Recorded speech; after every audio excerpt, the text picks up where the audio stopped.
Comcast Sports presents the Game of the Week, bringing you the best and brightest of high school athletics in the Santa Cruz Coast Athletic League. We proudly dedicate our coverage of the 2007-2008 school year to the founding father of the Game of the Week, Tony Hill. His vision of televising high school sports has been a reality in Santa Cruz County for more than 2 decades. From San Jose Municipal Stadium, it's the 2008 Central Coast Section Division III Baseball Championships presented by Farmers Insurance Group.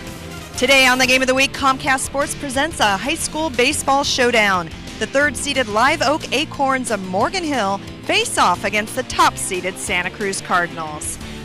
The Game of the Week is grateful for the generous support of a number of sponsors, including the Santa Cruz Sports Medicine Center, whose certified trainers are on site at schools, practices, and games to provide their expertise in assessment, treatment, and prevention of sports-related injuries.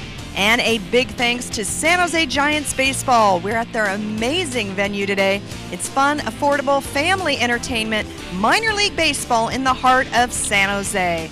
For tickets, visit www.sjgiants.com or call area code 408-297-1345.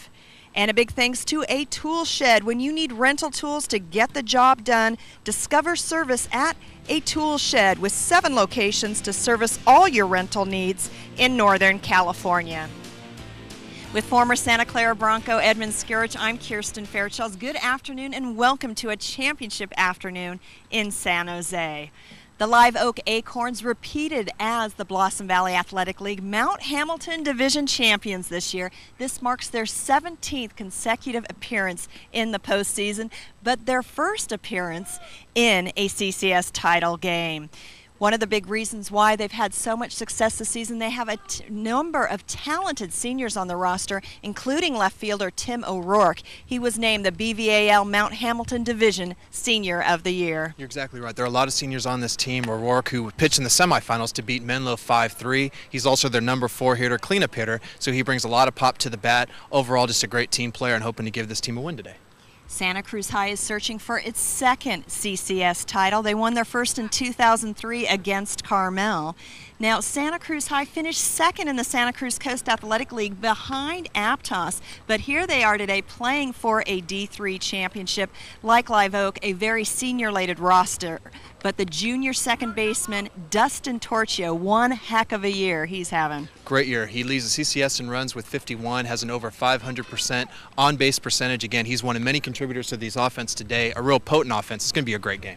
This is the first meeting between these two teams this season. Last year, Santa Cruz knocked Live Oak out of the playoffs by 1 run in the first game. Can the Acorns bring home their very first banner in CCS baseball, or will Santa Cruz High make history? The Cardinals won the CCS Small Schools football title in the fall. No school from Santa Cruz County has ever won more than one CCS title in the Big 3 sports in 1 year. That's football, basketball, baseball. Can Santa Cruz do so today? First pitch when we return, it's the Acorns and the Cardinals up next on the Game of the Week.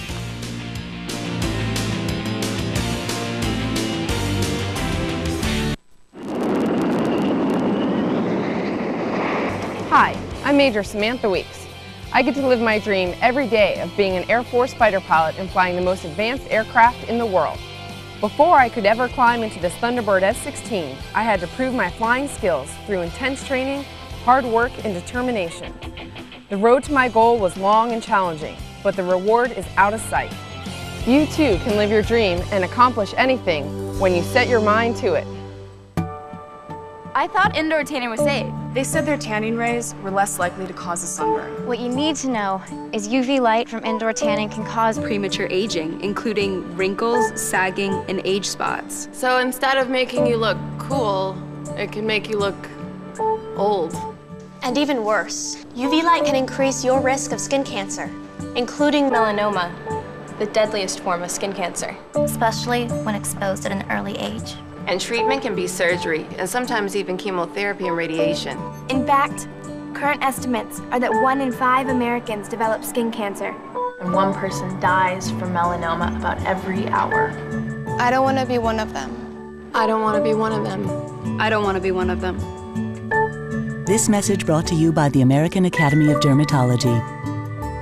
I'm telling you, indoor tanning is not as safe as you think. In fact, indoor tanning is totally out. Yeah, but did you see how much he had to drink last night?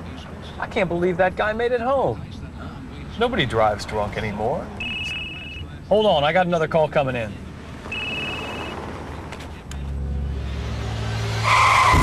While drunk driving rates have dropped greatly, negligent driving and speeding fatalities have skyrocketed. Someone dies every 13 minutes from negligent driving, so keep your hands on the wheel, your eyes on the road, and your phone put away. Back at San Jose Muni for the 2008 Central Coast Section Division III Championships presented by Farmers Insurance Group. The 25-7 overall Live Oak Acorn seeded number 3 face off against the 26-7 overall Santa Cruz Cardinals, the top seed. Alongside Edmund Scourge, Kirsten Fairchild, starting lineups being introduced for this D3 championship game. Santa Cruz finished second in the Santa Cruz Coast Athletic League. Live Oak 17-4 overall to capture the Blossom Valley Athletic League Mount Hamilton Division Championship. Santa Cruz starting lineup: Derek Morey over in left, Chris Murray in center field, John Matthews in right, Peter Biller, the third baseman, Dylan Gavin, the shortstop, Dustin Torchio, the second baseman, and Matt England at first. Chris Freeman, the starting catcher today, and out on the mound, it's the left-hander, Alex Taku, the senior. Senior, what a great player. He's had a tremendous year. As I have been reading, I've been hearing, even Coach Kittles had mentioned, the turnaround really was the game in Aptos when they played at Oakland Coliseum. Combining for that no-hitter against Aptos itself, and ever since then, he has just had so much momentum going through. It'll be interesting to see on how he takes advantage of his time on the mound today, as we'll go into later, but he's going to come through once again, I think, with another wonderful performance, as he's always been. Getting ready for the national anthem sung by Hannah Torchio, a 6th grader at Happy Valley Elementary School, a 12-year-old, and the younger sister of Santa Cruz junior second baseman Dustin Torchio. Let's listen in to Hannah Torchio from Santa Cruz County. Singing the national anthem for us today. Go ahead, Hannah.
Santa Cruz County. Well done, Edmund. Very well done. If she is any indication of what Cool Common Collective is, I'm sure these players are going to be able to learn a little bit of something. She did a wonderful job out there. And Ray Mialovich with CCS, congratulating her, getting her a T-shirt.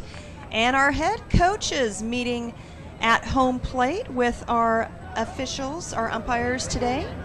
Bob Kittle in the red, and Mark Cummins of Live Oak High School in his 22nd year, 412 career wins. He's going for number 413 today. He received 2 great honors this year as CCS honor coach for baseball, and also elected to the Hall of Fame for the High School Baseball Coaches Association. He's been around a while. As a matter of fact, his brother used to coach at Santa Clara University, who I used to play for. So it's nice to see in the family, and like you mentioned, 412 wins. That's a tremendous career. thus far. Live Oak, you see the assistant coaches Eric Wagle, C.J. Goulardi, and Doug Forrest rounding out the coaching staff for Live Oak High School. And yes, Mark Cummins' son, Matthew Cummins, will be taking the mound today for the Live Oak Acorns, located in Morgan Hill High School, really known pretty much as a football power, but here with consecutive Blossom Valley Athletic League Mount Hamilton Division championships. They are off to a great start, setting up a baseball dynasty as well. Stephen Smith, the second baseman, leading off for the Acorns today. Mike Devine, the third baseman, followed by Matthew Cummins, the pitcher. Tim O'Rourke, who's worked his way up from the bottom of the lineup to batting cleanup here today. Adam Perez is the designated hitter, hitting in place of the shortstop Connor Sutton. Hitting number 6, Tony Austin, the catcher, followed by Joe Forestieri, the first baseman, batting 8th, Steven Rodriguez, and Gabriel Mancias, the center fielder, hitting in the number 9 spot today. Behind home plate today, we have Jeff Landucci. You see the fist bumps by the umpires. Over at first base today, Doug Dressler and Greg Patrick rounding out the 3-man crew. It's always nice when you have games, especially CCS and playoffs. You get the not that any official is a bad official, but you get not only the best of the officials, but also in the certain areas all around the ballpark itself. So you're not going to miss a beat, and make sure that they are going to see everything from every perspective. And Alex Taku headed to Sacramento State next year, getting the start today. He is the ace of the Cardinals pitching staff. He certainly is. Has a great fastball, mid to high 80s, and a terrific curveball. And the one thing that you can say about Taku is this is going to be no first time around, really. He's been in a lot of pressure positions. Again, having the ability to pitch up at Oakland Coliseum, that in itself, if that's not nerve-wracking, especially when you're there, this has got to be as exciting as it can be for him. And I know that for him, it's probably just another ball game. At least that's the way he's going to look at it. Ray Mialovich with Central Coast section on the left, and Bob Kittle, the Santa Cruz High head coach, on the right, getting underway for this one to begin the Division III championship, the first game here out of 3 games to be played at San Jose Muni. Aptos was the top seed in Division II, but the Mariners upset in the semifinals by the defending champion Los Altos. Stepping in is Stephen Smith, the second baseman for the Live Oak Acorns. They have never been to a title game, despite this being their 17th consecutive appearance. That's just amazing. It really is. And when you think about the amount of wins, victories rather, that Coach Cummins has had, and here they are in their first title game, and as you had mentioned, facing this team last year and losing in the first round 2-1. Coach Cummins didn't want to see this as revenge factor, but I think it's a game that he's going to remember and reminds his players of, and that reminder was at the very first day of spring practice.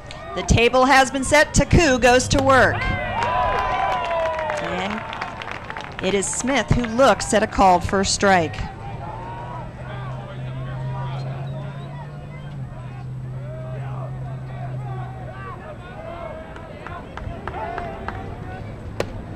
Misses outside for 1-1.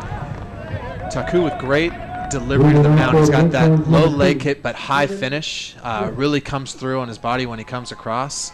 Again, looking probably fastball, but as you look at this leadoff here, you want to make sure that you take care of business quickly. Foul tip for 1-2. Santa Cruz High, 2003 was when they won their first and only CCS baseball championship. They just shellacked Carmel in that win. 13-2 was the final score.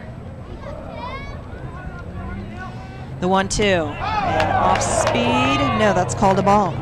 Good breaking pitch by Taku. Just trying to get set up on the outside corner. Just a back end breaking pitch, just missed.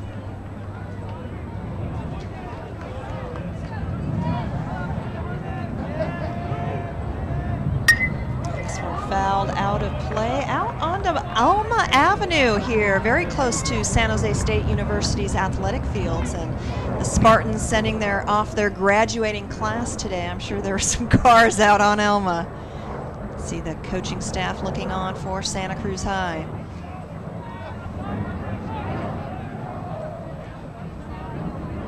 This one fouled back against the screen. You have to think, Santa Cruz, obviously their last championship game, 2003, So for this team, perhaps not having played here before, but Live Oak's never been here.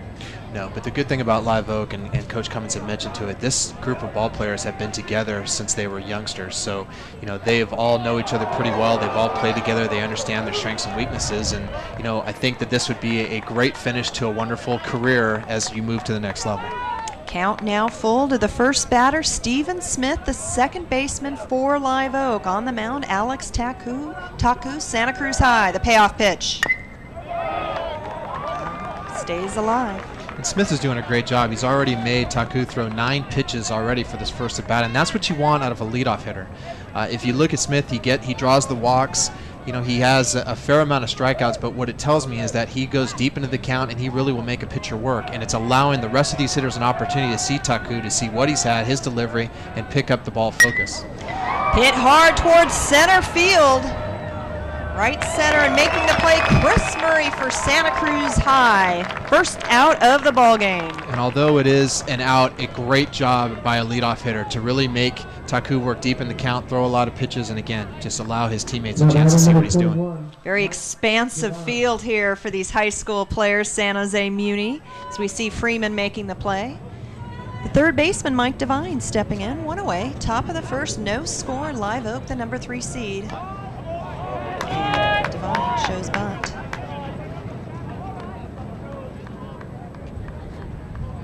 Devine and Smith also good speed on the base pass, both leaders, or I should say second to Cummings. So you have your 1, 2, and 3 hitters also with great speed. So, if you look at where Miller's playing, don't be surprised if you see Devine lay one down, try to get a runner aboard. Devine, a 5'9" senior. The 0-1. And looks at strike 2. And that's a great job by Taku to get ahead early.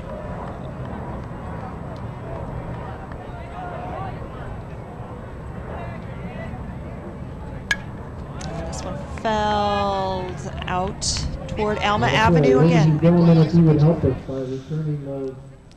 You look at Taku, watch the whip, and here comes that back leg coming across. He just gets a lot of extra oomph in every pitch he throws. Ground ball to third, foul down the left field line. Similar to Smith, Devine with a good job. That was a good breaking pitch. He waited on it and just fought it off down the third base line. He's gone fastball, curve. Don't be surprised to see a fastball outside corner and see if he can trick him up here. No balls, 2 strikes, the count to Devine. Low for ball 1. Good miss.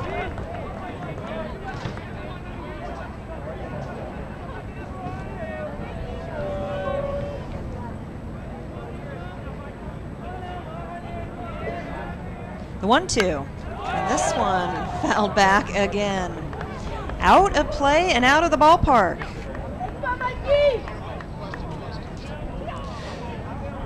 Taku only able to pitch 5 innings today due to CCS rules and regulations, so he's going to make the most of every inning he can pitch and every pitch he can throw. And strike 3, but a dropped ball. And the out recorded, so 2 up, 2 down. And the first strikeout for Alex Taku. Good breaking ball to get that strike 3 call. So you get the first 2 batters after throwing a few pitches, but at least you get the first 2 batters, and now the heart of the lineup will come up for Live Oak, including today's starting pitcher, Matt Cummins. Lefty versus left-handed batter. Cummins, a right-handed pitcher. The MVP for the second consecutive year of the BVAL Mount Hamilton Division looks at strike 1. Yeah, Matthew Cummins, the leader in average, second in RBIs, great speed on the base pass, good hitter at the plate. Fouls this one off against the screen. Really good compact swing too. He stays really close, hands in close to his body, good compact. And again, right now as a coach's son, what you always want to teach is choke up on the bat a little bit, raise it, and try to put it in play.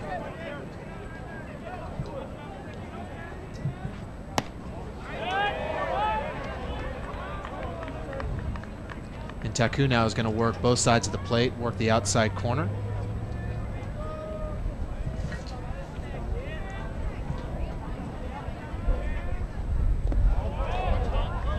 And that's another good breaking pitch on the outside to make it 2-2. And you got Freeman that's going to have his work cut out today because Taku really loves to throw that curveball, and if he can get it to bounce and do a 12-6 hot top to bottom curve, it's going to keep Freeman busy behind the plate. 2-way, 2-2 delivery. This one fell down the left field line. You know, it's funny, Kirsten, it's obvious that Coach Cummins is teaching his players, if there is a pitch that's close and it's not in your wheelhouse, fight it off. And, you know, it's a lot of pepper out here for Live Oak. Outside. Another full count for Alex Taku here in the first inning.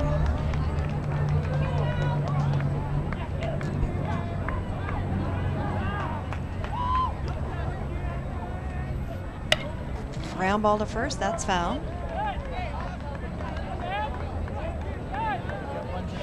And the one thing that Taku cannot allow is he just has to keep throwing his repertoire. Just can't be concerned the fact that he is having some long at-bats. Just continue doing what he's doing. He's had great success. He's already got a strikeout. Ground ball to second. Torchio, plenty of time. 3 up, 3 down for Santa Cruz High School. Heading into the bottom of the first, no score in the CCS Division III Championship game presented by Farmers Insurance Group.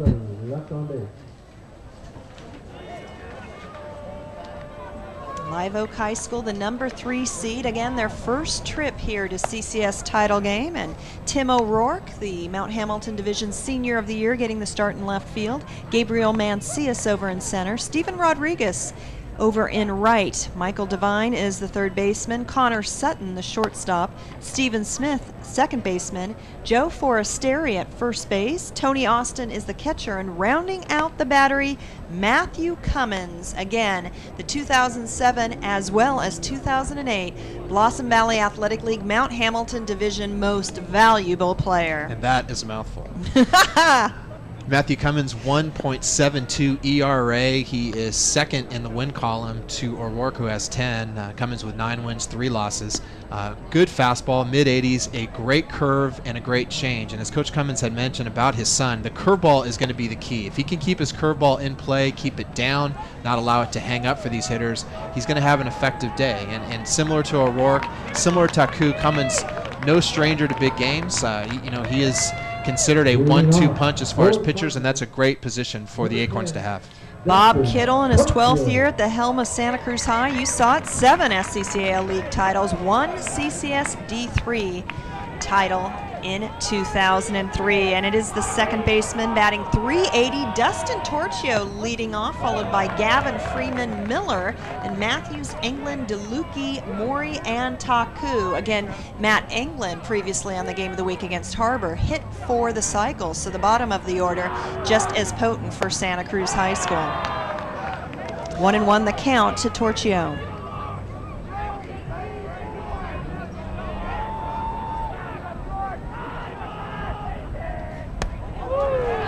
Cummins comes inside with the fastball, but misses for 2-1. And one thing you notice about Cummins, he works very quickly on the mound. Doesn't take a long time between pitches, is right back ready to throw.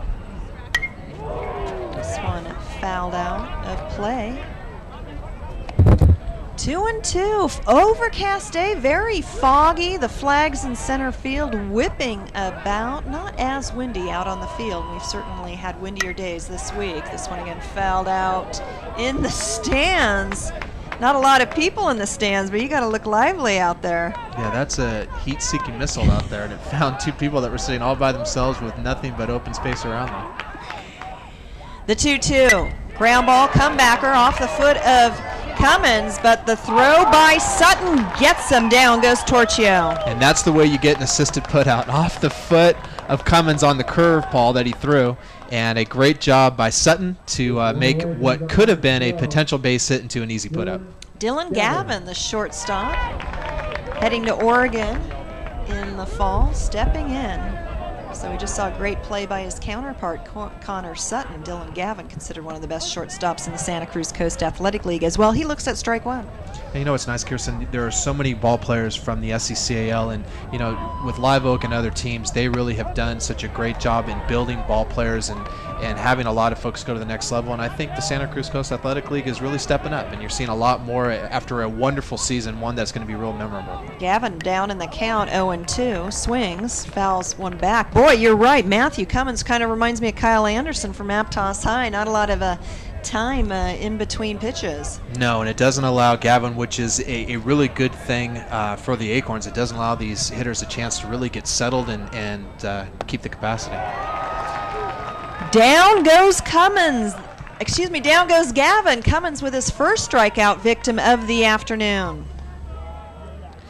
And Gavin looks like he just didn't really that comfortable in that at bat at all. That back foot flailing and that lead foot just going to the third base side. So I think it's a chance for him next time to get himself set and maybe ask for time before he's ready. 2 down. Chris Freeman looks at a called first strike as Cummins has really come out, already dialed in here for Live Oak. And on that fastball, again, Cummins is doing a very good job of staying ahead in the count, and he's got that 3/4 delivery. So when you either think curve or fastball to a right-handed hitter, it's a little difficult to pick up. Outside for 1-2.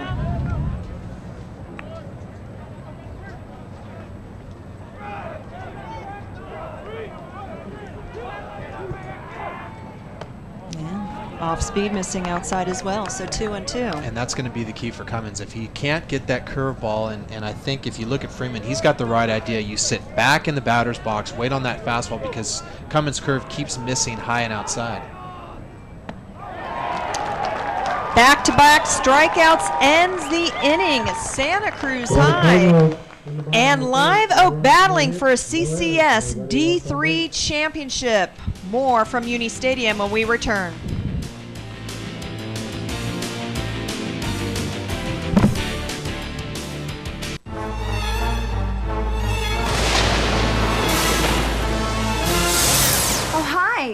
You're looking for Frank? You just missed him. He's out running. Frank exercising. Can you believe it? You're here to see Mr. LeBeau? He's not available. He is doing his Tai Chi right now. An exercise program that challenges muscles and improves balance not only increases bone health and quality of life, it increases life. She's probably pumping iron. Mom! Oh, what's with the big knife? Spot me, will ya? Weight-bearing activities build bones at any age, so live stronger and live longer. To get started on your bone-friendly exercise program, visit orthoinfo.org. A message from the American Academy of Orthopedic Surgeons. You know, a little calcium wouldn't kill you. That's check. Guys, you had to know this was coming. Actually, we feel blindsided. We just weren't expecting you to block us. Well, after last week's episode, what am I going to do? There are children in this house, Marcelo. You tell me y'all going to go straight and start acting like kittens? Stop shivving each other in the prison yard? Shanking. What? It's a verb. To shank. Look, I'm not asking you to change your ways. I'm just blocking you so the kids can't see. Now, who wants lemonade?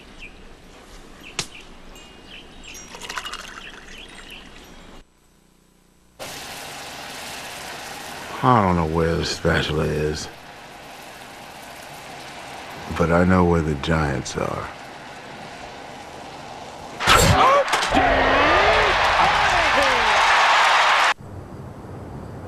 I don't know where my pants are, but I know where the A's are. At the wall, go!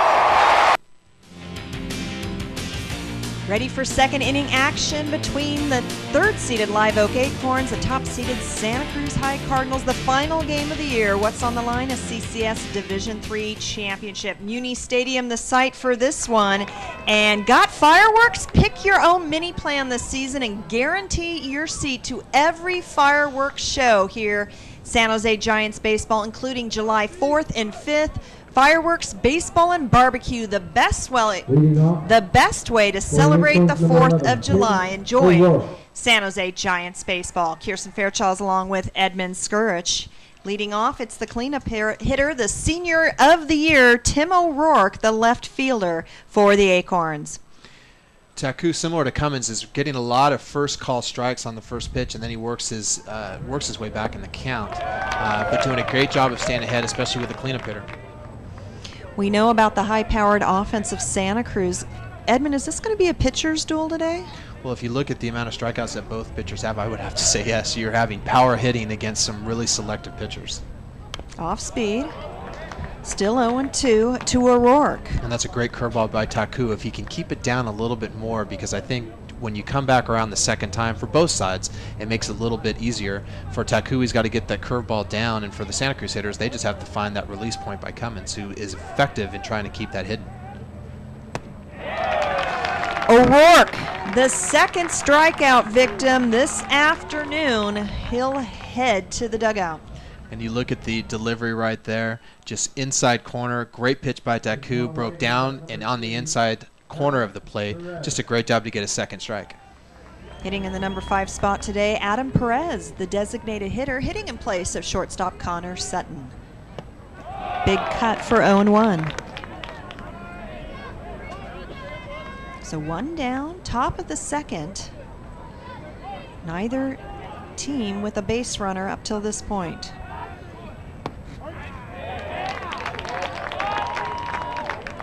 And the home plate umpire with a pretty wide strike zone, so you're not going to get a lot. Yeah. He's allowed more inside pitches to the hitters, but on the outside corners, you really need to protect. The 0-2. This one called ball. Called ball 1. I like the way Taku is on the mound. I like the way he goes about his business. You're right, very fluid motion on the mound, very deliberate in how he comes across. And high and outside for 2-2. Perez, one of the many baseball players for Live Oak who played football in the fall. And so really Taku trying to work this outside corner here. The count's now full. And again, Kirsten, this has been the theme for Taku. You get ahead 1-2, 0-2, and then next thing you know, you have full count, not including the amount of pitches that are being fouled off. So again, very disciplined hitters for the Acorns. Swing and a miss. That's strike 3. Down goes Perez. And here you have Taku coming outside corner. Great pitch by Taku. Third strikeout. Tony Austin, the catcher, steps in for Live Oak.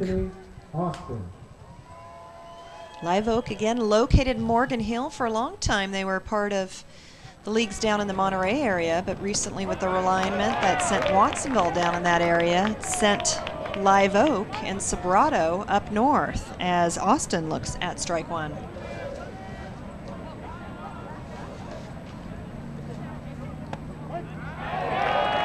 Gets the call, inside part of the corner, inside part of the strike zone, 0-2. And that's right, curveball coming in, fastball inside corner, quickly 0-2.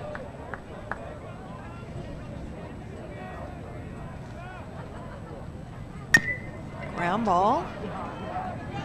That's going to stay fair.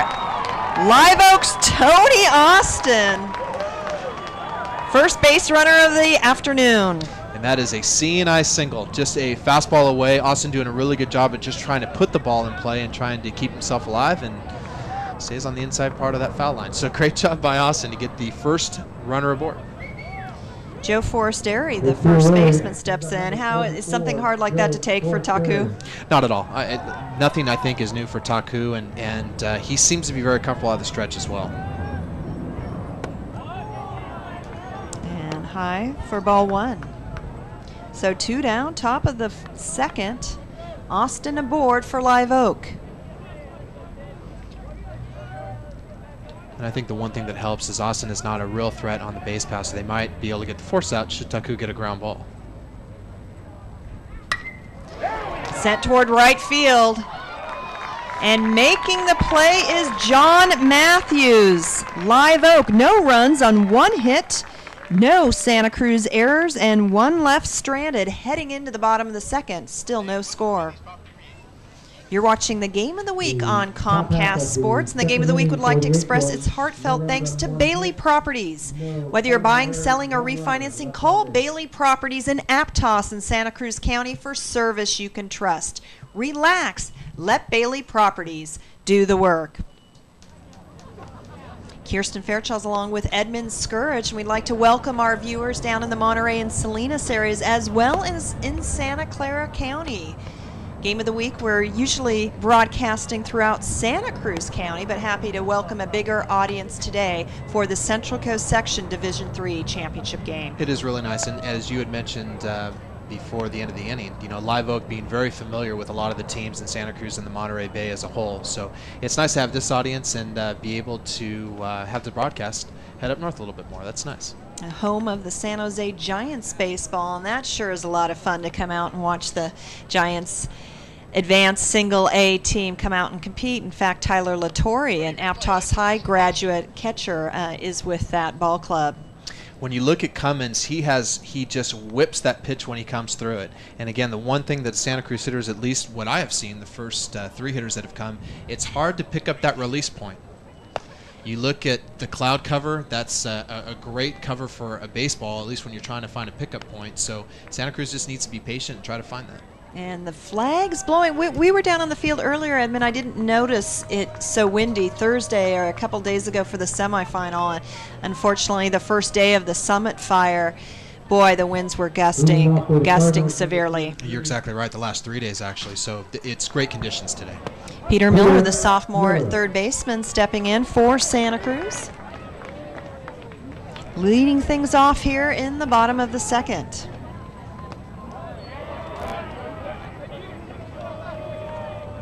One and one, the count to Peter Miller.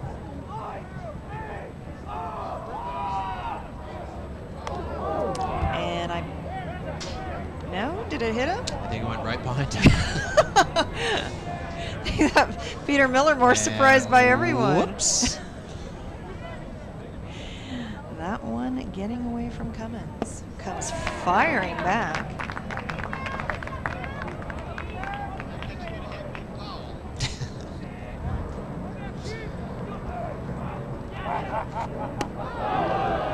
Peter Miller doing the limbo to get out of the way of that pitch. That's the base on balls, the first walk issued today. And that was 3 inside pitches, 1 missing badly, and that one I think Cummins just got away from, looking for that inside fastball.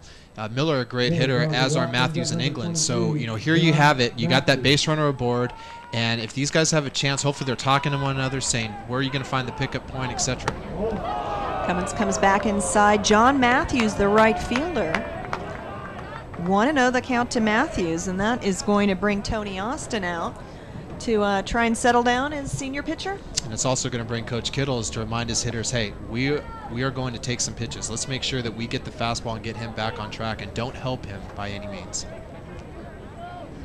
So Peter Miller aboard, no outs. Bottom of the second, no score. And this one's sent out of play. Out to the bleachers down the right field line. Tape wasn't on there. And if you have a power hitter, Matthews is it with 5 home runs for the season. He is 3rd in the RBI category, excuse me, 4th in the RBI category.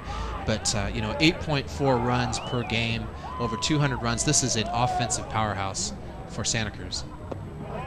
Matthews shows bunt. We're going to have an appeal. Are we? No. No. 2-1. So I think we're having a conversation, though, as Mark Cummins, yes, Mark Cummins did ask for the appeal to see if Matthews went on the bunt attempt. No, he did not. So the count 2-1 to John Matthews.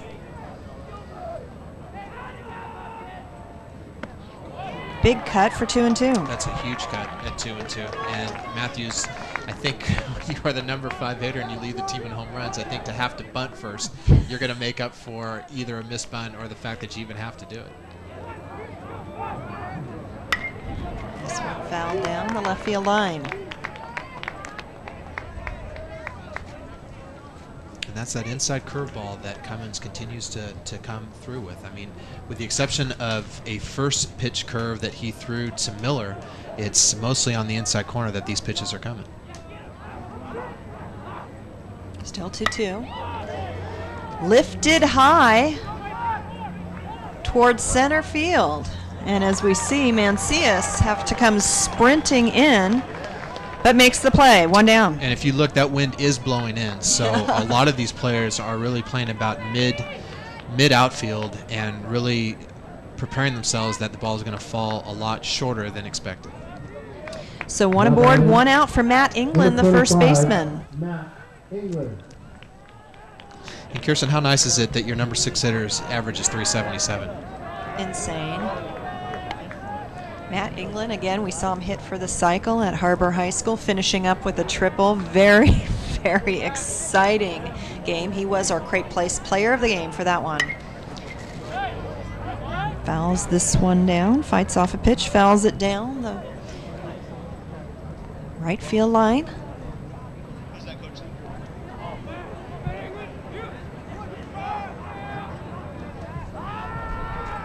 George Arnott, we saw a picture of the assistant coach, first base coach today. John Gillette, the former Harbor High head coach, the third base coach here for Santa Cruz High. Bob Kittle with a great pitching staff. Count 1-1 to Matt England. Swing and a miss for 1-2. Great pitch by Cummins. Good breaking ball, firing away, lower end of the plate. Great job to set up for a 1-2 count.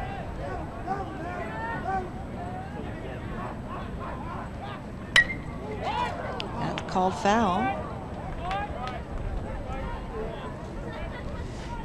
I don't get the sense that Santa Cruz is really comfortable at the plate. It just seems like they're fighting off a lot of pitches.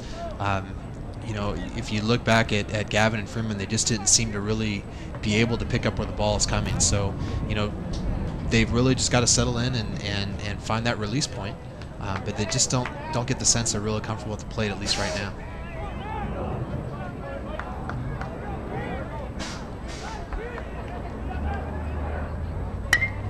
Ground ball. That's in the hole. And Santa Cruz with its first base hit, Matt England, and he moves Miller over to second. That's a great job by England on a 1-2 count, staying with it. Hard ground ball right through the hole. Good job of hitting. Gino DeLucchi, the designated hitter, steps in for Santa Cruz High. He's hitting in place of Chris Murray, the center fielder today, and DeLucchi, a very familiar name for those who follow Santa Cruz baseball. He's had a great career at Santa Cruz High School, and he's got 2 aboard with 1 out here in the bottom of the second. Ball 1.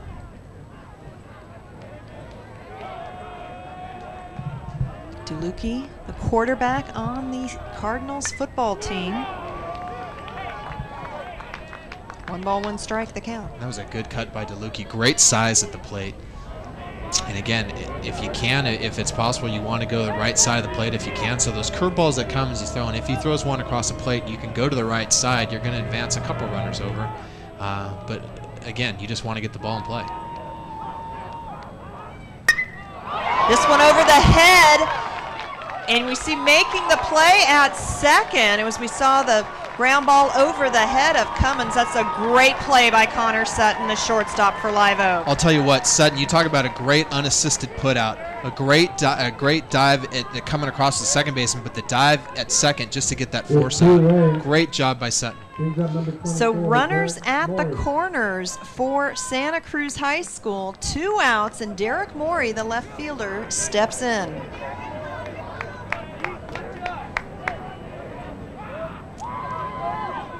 And for Cummins, it still doesn't get any easier. You have a 329 hitter at the plate, followed by a 316 hitter at the plate. So even though you have 8-9 in the lineup, still great hitting all the way around for the Cardinals.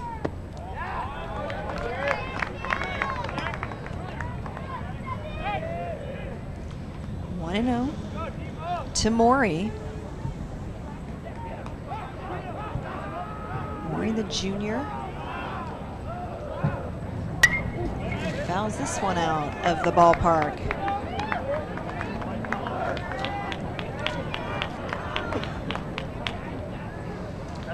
Santa Cruz threatening here in the second. Runners on the corner. Number 8 hitter Derek Morey up.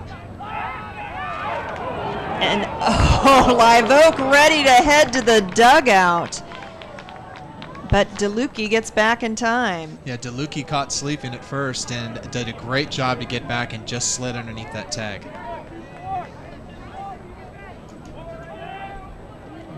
Peter Miller on third. DeLucchi at first. And the curveball, yes, it's in there.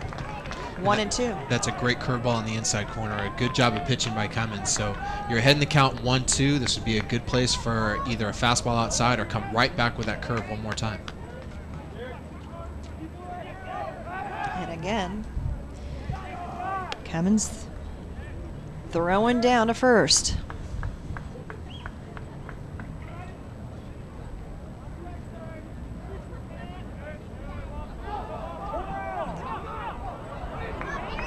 And DeLucchi caught in a rundown. Edmund, what was going on there? DeLucchi just trying to take off before the pitch just to try to get some excitement. In some cases, Cummins may have not paid attention to him, really relying on that runner at third and also the gentleman or the ball player at the plate. So just one of those situations where you got the put out. Santa Cruz threatening but can't bring a run in. More action from Muni when we return to the game of the week.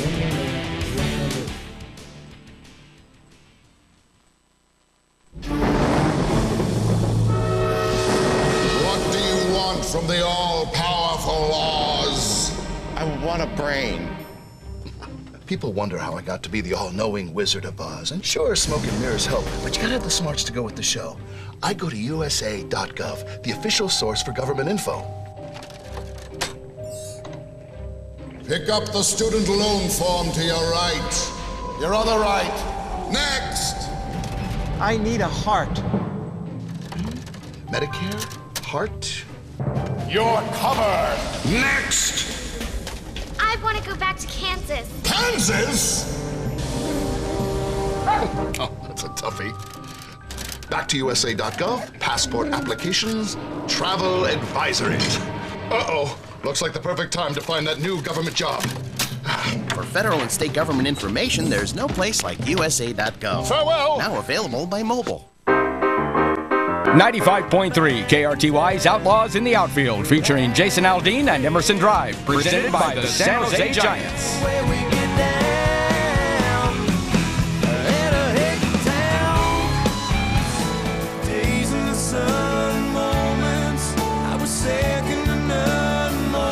Don't miss KRTY's Party of the Year at Municipal Stadium on August 29th. For tickets, visit www.sjgiants.com. Let us tenderly cherish the means of knowledge. Let us dare to read, think, speak, and write. The words of John Adams, the second President of the United States.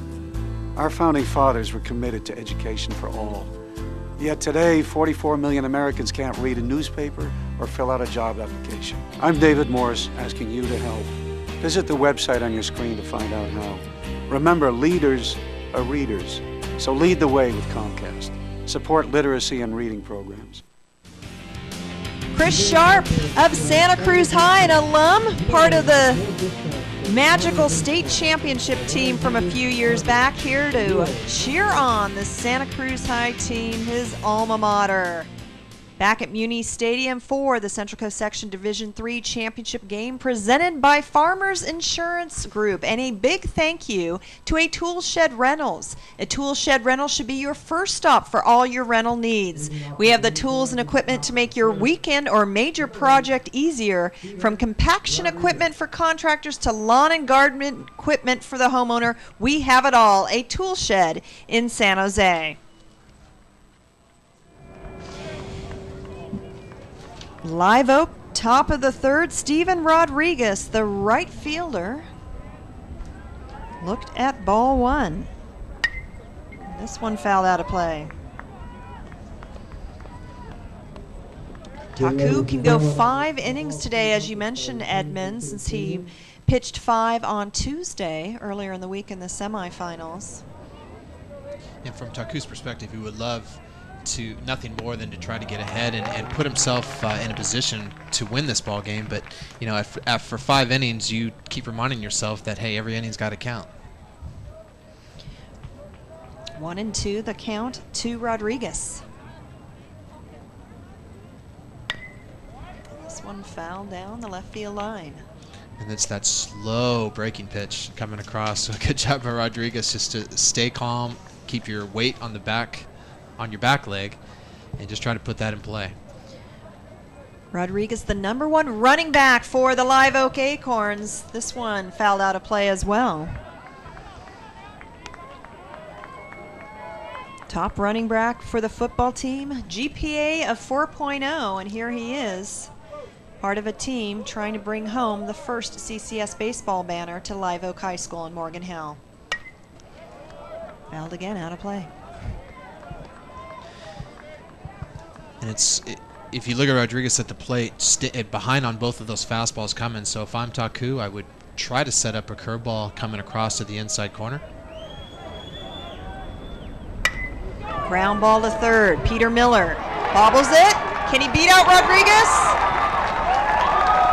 No! The speed of the #1 running back on the Live Oak football team. The Acorns have another base runner. Good breaking pitch, but Miller just not able to come up cleanly with that. And like you said, you got speed on the base pass, allowed him to get on first through the air. So the error allows Live Oak to lead off with a base runner. The #9 hitter, Gabriel Mancias, the center fielder, steps in. And don't be surprised if you see Mancias try to lay one down and see if he can get a runner in scoring position with the top of the lineup following.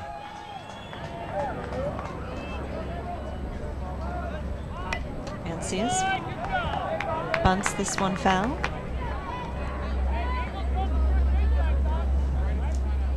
Mancias, the 5'10" junior outfielder for Mark Cummins, head coach for Live Oak. And what you want to do if you are Macias, you want to just lay one down the first base side, because Taku is going to have to be covering, and it's a real tough throw for him to have to whip his body all the way around to throw out the runner at second. But now with an 0-2 count, it's a little tougher. Mark Cummins, head coach of Live Oak High School. He said he's been coaching most of these kids all their lives at one level of baseball or another. The 0-2 delivery. Ground ball to short. Gavin looking for a double play ball. One. Can they turn it? They do. A big double play recorded by the Santa Cruz Cardinals. Textbook double play. Great job by the Cardinals. One of those slow ground balls that you have to wait on, but a quick turn by the second baseman Torchio to make that play. Great job by the Cardinals to get a quick 2 outs. Dustin Torchio, the junior, part of the double play. So 2 outs, no one on for Stephen Smith, the leadoff hitter.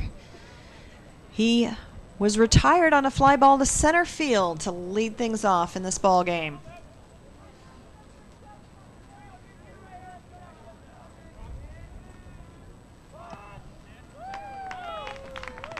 Strike one. You know, Kirsten, you'd mentioned these kids playing together. From what Coach had told me, they actually, 6 of these players actually were in the 2006 Colt League World Series. So they are also no strangers to big games either, even though this is their first CCS championship appearance. Hit hard to center field. Drifting over, you see the wind taking it over toward right, but Chris Murray once again makes the play. Santa Cruz High School will be up next. Live Oak. No runs, no hits, 1 Santa Cruz error, and none left stranded as we head into the bottom of the third. 0-0 the score here at San Jose Muni, and 2 little ones with wanting to get up as high as they can here at Muni Stadium. Right now, we'd like to send a big shout out to Whiting's Foods on the Santa Cruz Boardwalk, a loyal Game of the Week sponsor for many years. Whiting's is the #1 student employer in Santa Cruz County. For a great part-time or summer job, call Whiting's Foods on the Boardwalk. Alongside former Santa Clara Bronco Edmund Skurich, I'm Kirsten Fairchilds. Thank you for joining us. And again, a big welcome to viewers normally outside of our broadcast area. These broadcasts now being broadcast in Santa Clara County as well as Monterey and Salinas. And if you're enjoying this broadcast and would like to purchase a copy, please call 831-440-4011. That's area code 831-440-4011. DVD copies are available, $25 a copy, and a great keepsake of a very, very important ball game to these high school athletes. Santa Cruz High, the number 8 hitter, Derek Morey, back in. Lead things off here in the bottom of the third. And Morey with a second chance, so getting almost a full at-bat look at Cummins, and now come up right straight again, and Cummins throwing that first pitch fastball and trying to stay ahead in the count. Alex Taku on deck for Santa Cruz. And looks like a base hit toward left field, and perhaps the extra looks help Derek Morey out there as he leads off with a single. Oh, I think it always helps a great deal, and a good job of hitting by Morey, just being patient, sitting on that fastball back foot and driving it into left field. Great job of hitting. Taku, the pitcher, steps in. Again, he's headed to Sacramento State next year.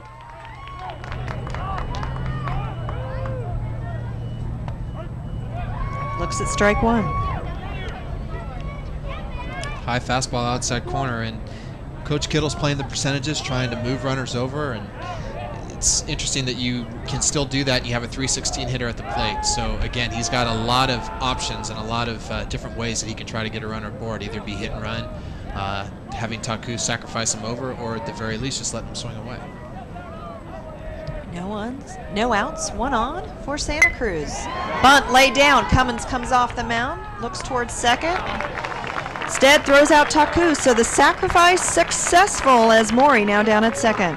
And that's a great job by Taku with the sacrifice. He's getting it right in front of the mound. No chance really for Cummins to go to second, so he gets the certain out.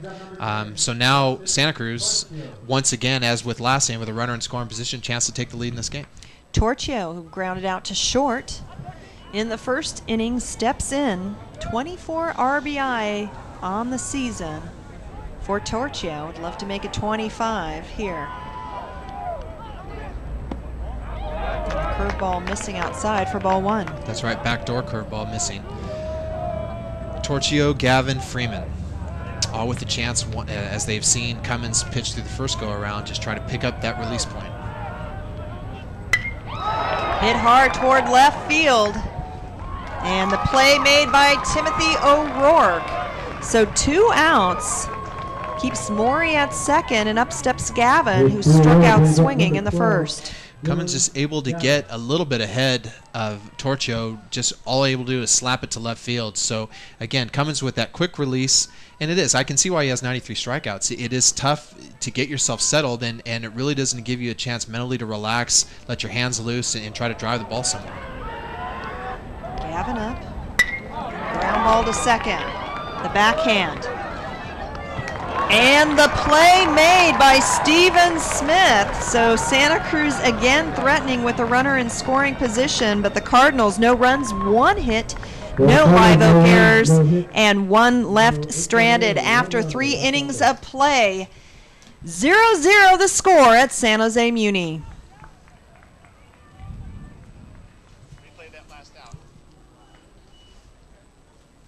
You have Gavin on that curveball waiting for it, taking it opposite field, but a tremendous backhand by Smith, and took his time and threw to first. But with Gavin, also Torchio, you can't take too much time with those wheels on the base pass. But a good job by Live Oak. And Kirsten, this game is moving along at a very quick pace, and I think a lot has to do with the way Cummins is, but also Taku pitching very, very well, getting a lot of ground balls.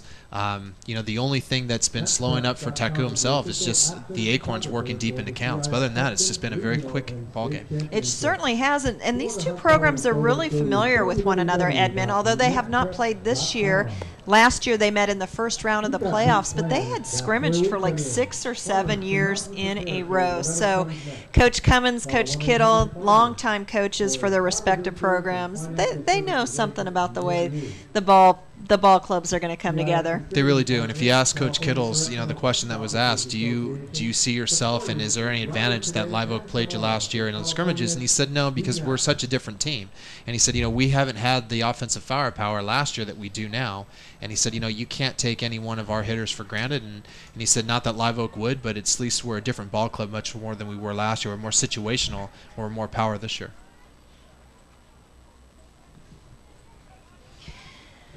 Flag waving as Mike Devine, who struck out swinging, the first strikeout victim in the first, steps in here in the fourth.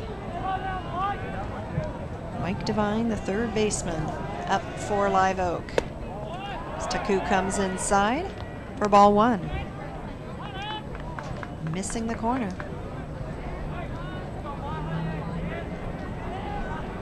On deck is Cummins. And Mike Devine looking at consecutive balls thrown by Taku. One missing the inside, one up and away. Comes back inside for a called strike. 2-1. And that's the inside corner that he's been attacking and done a very, very good job. He's gotten some ground outs because of it, and Taku just working around the plate very well today. 3-1 the count to Devine.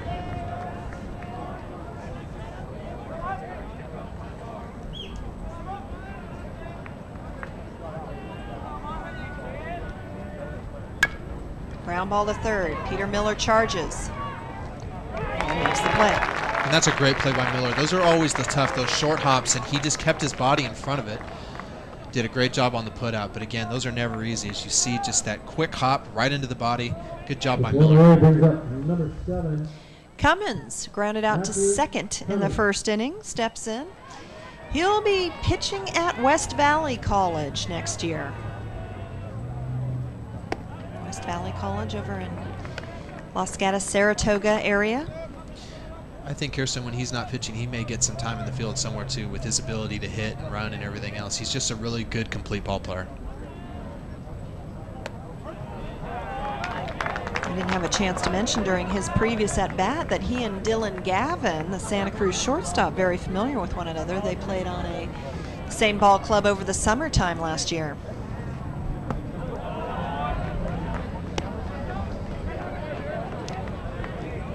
Two and one the count to Matthew Cummins.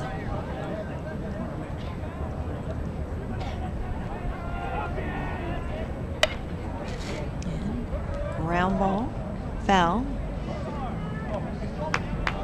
Cummins is the one that's going to need to start this rally. With 42 hits, he leads this team. Great speed on the base pass, so this would be the right hitter at the plate to get a rally started, especially with his ability to put the ball in play and on the base pass. Count full to Matthew Cummins.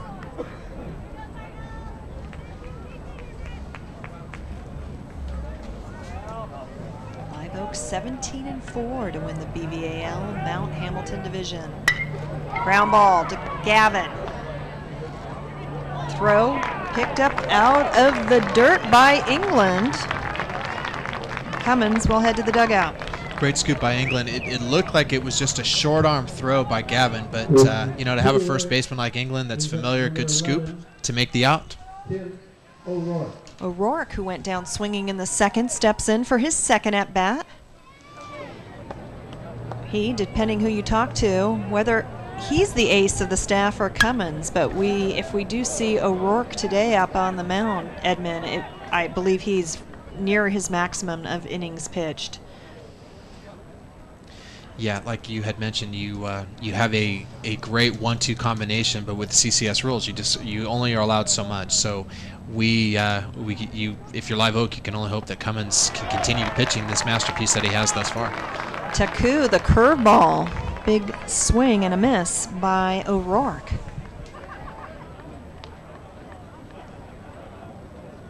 And O'Rourke started in the bottom half of the lineup at the start of the season and has worked his way into the cleanup number 4 hitter and is doing quite well with the number of RBIs.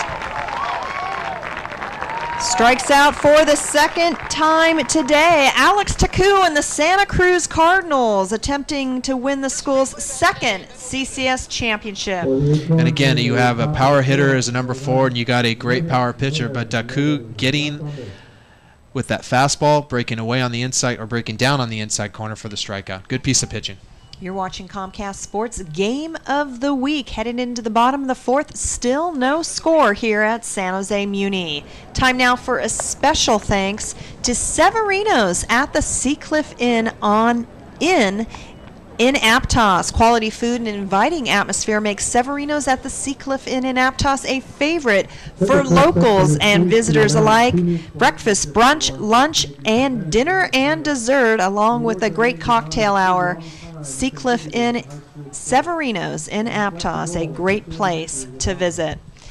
Alongside former Santa Clara Bronco Edmund Skurch, I'm Kirsten Fairchilds, and the Cummins family, very familiar with Santa Clara University. Very familiar. You have Mike Cummins, who is Coach Mark Cummins' brother, a longtime assistant with the Broncos. He actually was my baseball coach way back when. And he is now coaching junior college ball. So the Cummins family, their parents must be very proud. 2 brothers that have become excellent coaches in their own right. Chris Freeman, number 3 hitter for Santa Cruz, is struck out swinging in the first, leading things off here, bottom of the 4th, and ropes one fair down the right field line. Freeman rounding first, heading towards second, and it's a stand-up double for Chris Freeman. Freeman gets a double. First pitch swinging, inside corner, and just turned on it. Great job of hitting by Freeman right down the line, and that is a very long run for the right fielder, Rodriguez. But a good job by Freeman, and you're going to see a pinch runner, and Coach Kittle's wasting no time in trying to manufacture a run as quickly as possible. Paul Webster, the 5'8" sophomore, pinch running in place of the catcher, Chris Freeman, but Freeman getting the job done as Peter Miller, the third baseman, who reached on a walk and then was left stranded at third back in the 2nd inning. Peter Miller steps in, looks at ball 1. And Cummins continuing to pitch to Miller on the inside. Fastball inside, curveball inside that we saw at that last at-bat. And once again, curveball missing on the inside corner. So he's not going to give Miller anything across the plate to hit, but rather try to work on the inside corner of his hands. Peter Miller, whose brother Mark Miller is a senior right-handed pitcher here for Santa Cruz High. And Peter Miller, this one out of play, perhaps in the parking lot here at Muni. And Kirsten, I know you mentioned a little bit earlier, but this Santa Cruz Cardinals team in the playoffs, just some unbelievable statistics and the amount of runs. They've outscored their opponents 28-8. And if you look at just Peter Miller alone, a 600 average here in the playoffs. And usually that's the time where you get a little bit more tense, a little bit more excited. And these players have shown nothing but calm and reserve and have hit the ball extremely well in the postseason. 1 ball, 2 strikes to Peter Miller. Well, I think the regular season helped Santa Cruz High prepare for the big games in the postseason. So many red-hot bats, as you mentioned. Ground ball to short. Connor Sutton firing. No! It's Peter Miller getting aboard. Santa Cruz has runners at the corner. And Miller hitting it right place. To me, that's a base hit. It was a great job. A long throw by Sutton, and almost he threw it out. So a good, quick release by Sutton. But in my opinion, a base hit for Miller to move the runner over to third base. So now you got runners on the corners. You have nobody out. And here you go with your 5, 6, and 7 hitters. John Matthews, the right fielder, retired on a fly ball to center field in the 2nd. Runners on the corner for Santa Cruz. And Cummins goes curveball for first pitch and strike 1. He sure did. And if they've done their scouting report, Matthews looking for his first hit. So here in the postseason. So this would be a great time for Matthews, and it couldn't come at a better moment. 1-1 the count is that pitch missing inside. So 4 hits by Santa Cruz here in this ball game off of Cummins. Cummins thrown down. And if you look at the percentages Kirsten Matthews is due, and at the very least, just hit the ball hard. A fly ball can score a run, so he's got a lot of ways that he can contribute, and it couldn't come at a better time for the Cardinals. And you see the infield in now for the Acorns, in trying to keep that runner at third and try to get, if not one out, get a quick double play depending on where the ball's hit. The 1-1. Fouled off toward the Santa Cruz dugout. So the best opportunity so far today for the Santa Cruz Cardinals. Matthews in the batter's box. England on deck. England, first hit of the ball game back in the second. Again, fouled off, same spot. And he has Matthews reaching at those curveballs. I would continue throwing them. And if anything, you may want to come and try to move your curveball around either on the inside corner of the hands or try to get on the outside, but you have Matthews that is going to reach and try to protect himself. So I'd continue throwing the curves, or he may go fastball on the outside corner. Big cut and a huge strikeout for Matthew Cummins and the Live Oak fans. Came fastball right on the outer end of the plate. After curveball, 3 curves in a row. Great job of pitching by Cummins. And I always love watching a coach's son. I always find it interesting because they seem to have a really good understanding of baseball. And I think, you spend so much time with Dad, as a lot of us have done with our own fathers and our own relatives. And I think it's always interesting to watch a coach's son out there on the plate. PCS Playoff Sportsmanship Award coin, which would be given to a non-participating individual before, during, or after the competition. As we see Live Oak come out of the huddle, let's take a look at the big strikeout. Fastball just come right across the heart, high fastball along the chest of Matthews, great pitch. So we saw Eric Wagle in his 5th year as the pitching coach for Live Oak come out and have a talk. He's a 1999 Live Oak graduate. Next year he'll be the pitching coach at San Jose City College. Matt England, the first baseman, 1 for 1 on the afternoon with an opportunity to pick up some RBI.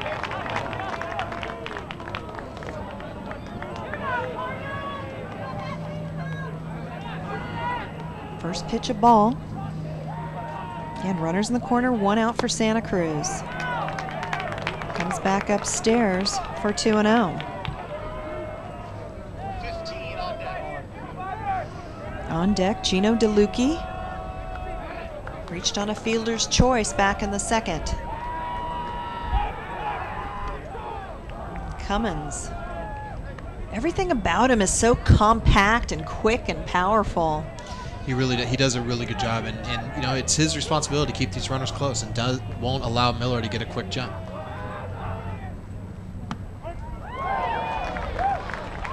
Called strike. 2 balls, 1 strike to England. And that's a great placement pitch on the outside corner.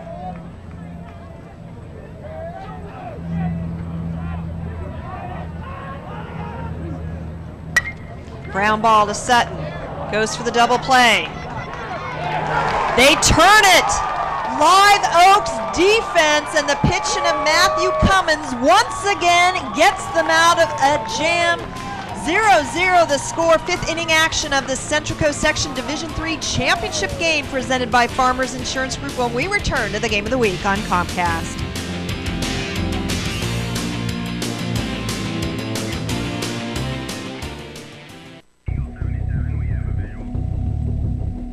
I joined the National Guard and never thought I'd be saving lives. I never thought I'd have such an impact on my community.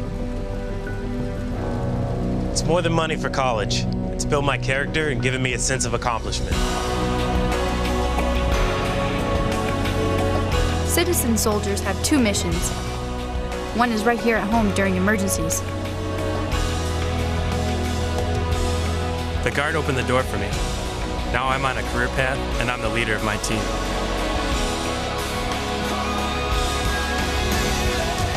When your country calls, you go, proudly. I put on the uniform, and I have a whole new outlook on life. Country, community, family. That's what matters most to me. If that matters to you, go to 1-800-GO-GUARD.com. Getting health information is a nightmare. It's all in how you look at it. To you, it's a pile of books and reading until your eyes drop out. But to me, I go straight to NIHseniorhealth.gov, click on what I want, and boom, there it is. NIHseniorhealth.gov, the medical website created with older adults in mind by the National Institutes of Health. Getting health information at our age is tough. Yeah, it's all how you look at it. To you, it's a pile of books and reading till your eyes drop out. But me, I go to NIHseniorhealth.gov, click on what I want, and bingo, there it is. Well, thanks for the tip. NIHseniorhealth.gov. It's easy to use. You can make the text bigger, make the contrast better, even make it talk to you. If only everything else out there were as senior friendly. NIHseniorhealth.gov, built with you in mind. San Jose, California Municipal Stadium, the home of the San Jose Giants, and the host today for Central Coast Section High School Baseball. Join the San Jose Giants baseball for fun and excitement. Very affordable family entertainment. Get your season tickets or mini plan today. Special fireworks mini plan includes July 4th. For tickets, visit www.sjgiants.com or call area code 408-297-1345. Alex Taku in his final inning of work. He will reach his 10-inning limit this week today, and he's facing Perez, the designated hitter. John Matthews in the bullpen warming up for the Cardinals. And we see Perez, the DH, showing bunt. So 0-2 the count to Perez. There's the bullpen getting warmed up. John Matthews, the senior, 5'10", 180 pounds. Right-hander, and down goes Perez. Another strikeout victim. Great job of pitching by Taku. Got ahead in the count, stayed there through that pitch on the outside corner, just kept Perez just still at the plate. Good job. Quick first out. Tony Austin, the catcher. The only hit, Tony Austin, the only hit today registered by Live Oak came on the bat of Tony Austin back in the second inning. 5th strikeout for Taku when Perez went down, and we see Austin swinging at a high fastball.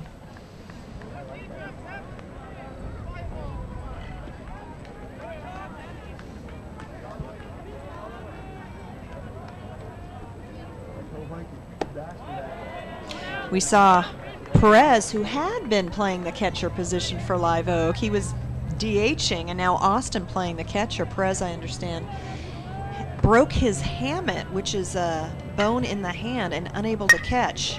And as we see, it's Austin again, 2 for 2 on the afternoon with the base hit up the middle. Good piece of hitting by Austin. The first base hit that he got just was a liner or a ground ball that just hugged the third baseline, and now going right back up the middle. That's exactly how you want to coach it. Just follow that baseball and go right back up. So again, 1 out, 1 on, and here you have with the bottom part of the order. But also, if you look at Forestieri, he leads this team with 2 home runs. So you have a power hitter at the plate. Forestieri, the first baseman, retired on a fly ball to right, and that one up the middle.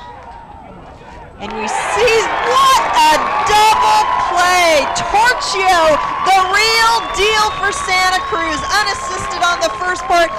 Absolutely fantastic play by the junior second baseman.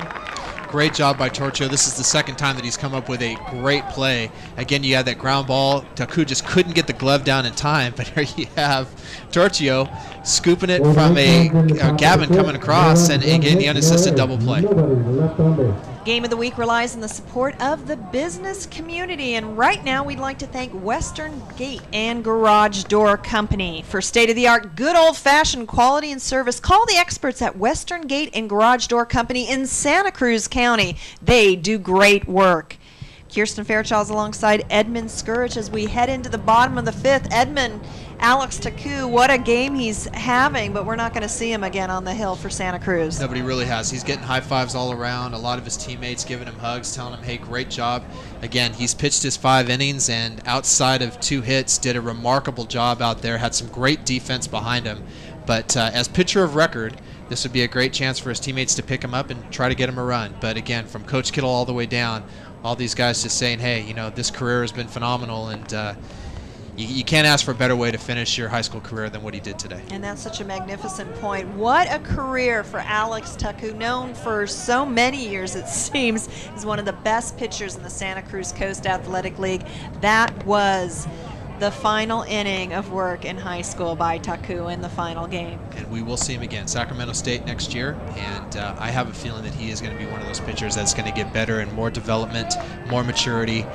But again, just a great performance today in a high-pressure packed game, especially against a good hitting team that Live Oak really is. And he did well. Gino DeLucchi, the designated hitter, again hitting in place of Chris Murray, the center fielder. He reached on a fielder's choice and then got caught in that rundown in the second inning. He is the number 7 hitter today, and he's leading things off here in the bottom of the 5th. 0-0 the score in the CCS Division III championship game presented by Farmers Insurance Group.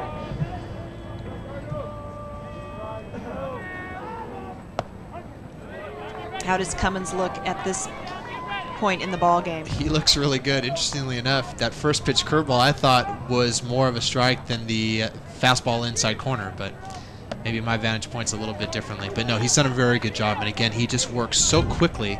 It doesn't allow you really to get set in that box and prepare yourself. I mean, this is a game in which you want to react, and it's not supposed to be a thinking game, but you certainly want to at least be prepared. 3 balls, 1 strike, the count to DeLucchi. 4 hits for Santa Cruz off of Cummins. And a comebacker. Wow, it looked like it hit Cummins in the first. Can he throw out DeLucchi? He's got a cannon for an arm. He sure does. And tough as well. And I think that did hit off his chin. But again, just bounced right off his glove. I think it hit him. And actually, I think had it not hit his chin, that ball may have went into center field, or at least allowed a base hit. But you have the trainer and you have the whole crew coming out to see if he's okay. As well they should, because that definitely... we've got the gloves coming on, so perhaps a split lip. Let's take another look. Yeah.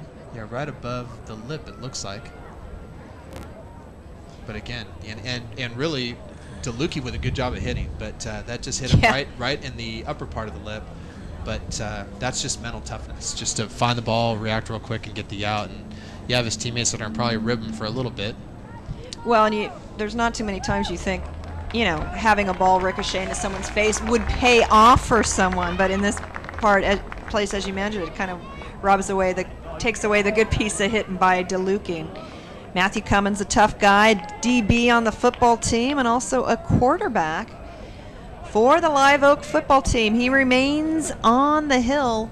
1 down, bottom of the 5th. Derek Morey, who singled in the 3rd, steps in. And the curveball missing inside for ball 1. And Morey, last at bat, like you had mentioned, a good piece of hitting, got the base hit. Has probably had 3 at bats, currently more so than anything else, because he was the result of a putout as DeLucchi got caught off first base, but did get to see quite a few pitches from Cummins. 1-1 the count to Morey.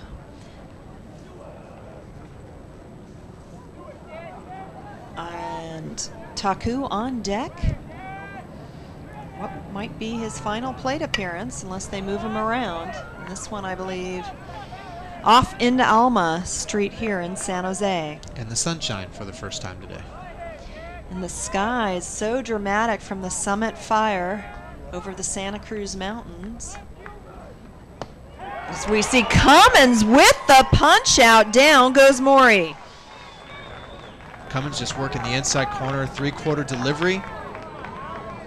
Morey couldn't do much, just caught looking, but a good pitch by Cummins. Second out. Taku, 2 down, bottom of the 5th, still no score. Taku with the sacrifice bunt, moving Morey over in the 3rd. And he fouls this one down the left field line. Woody Carroll, one of our camera crew members out here today, wearing the jacket. It can get cold and windy, and Woody Carroll would be the first to tell you. Remember one day out in center field doing a San Jose Giants game, I think he tried to climb into the camera bag while he was out there. It can get pretty chilly here. But also when it's beautiful, it sure is beautiful and a great place to watch minor league ball. 2-1 the count to Alex Taku. 2 outs, and there's Chris Thompson, our Nordic lad who can withstand the breeze out in center field. Taku fouling it back against the screen. And Taku has such an easy swing at the plate. But here you got 2-2. You just want to chuck up on the bat and put something in play. John Boucher rounding out our camera crew. Down at first base.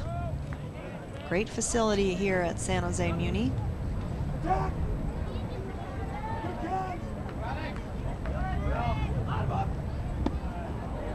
And is that called a do-over there?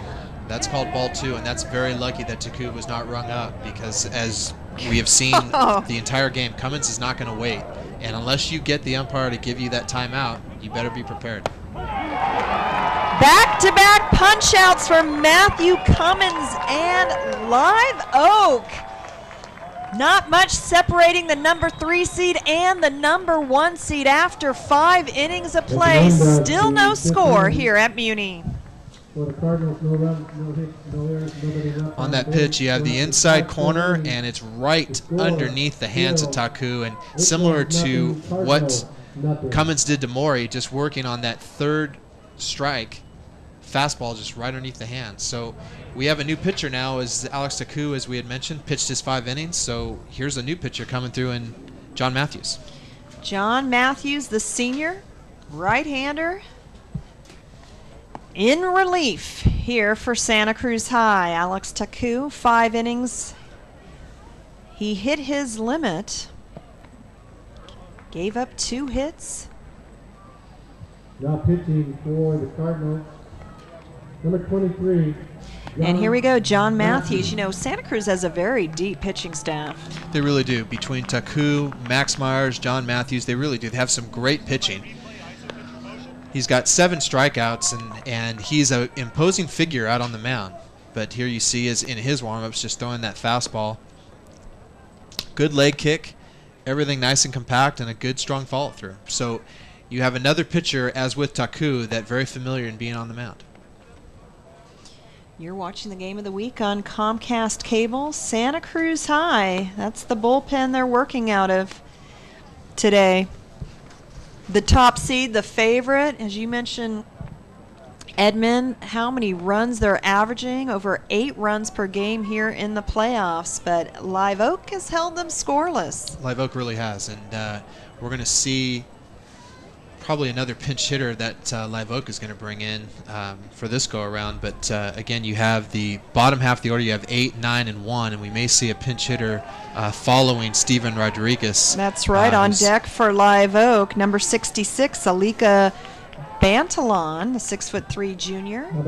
He is also listed as a pitcher, but right now it's Steven Rodriguez sitting in the number 8 spot. And he reached on an error committed by Miller back in the 3rd inning. Here he is leading off once again. And bunt attempt down the 3rd base line. Foul. And I think from the Acorns' perspective, you have Matthews at the mound, rather, that is going to probably throw. You're not going to see as much variation. Probably more fastballs from Matthews, especially when you come in relief. You want to make sure you get ahead in the count. Whereas Taku's able to throw the curve, throw the change, throw the fastball. And with Matthews, I think he wants to stay ahead of these guys, especially with the 6th and 7th innings, and just make sure that he completes what Taku has started. 1-1 to Rodriguez.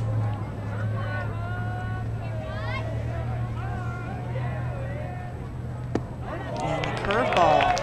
First strike 2, 1-2. Great setup for the breaking pitch, too, and a really nice curve by Matthews. As we take another look. There you see it, just a good breaking pitch inside out. Goes right back, but misses on the outside corner. And you know, Kirsten, that's one of the few times that curveball that has not been called for a strike there on the outside.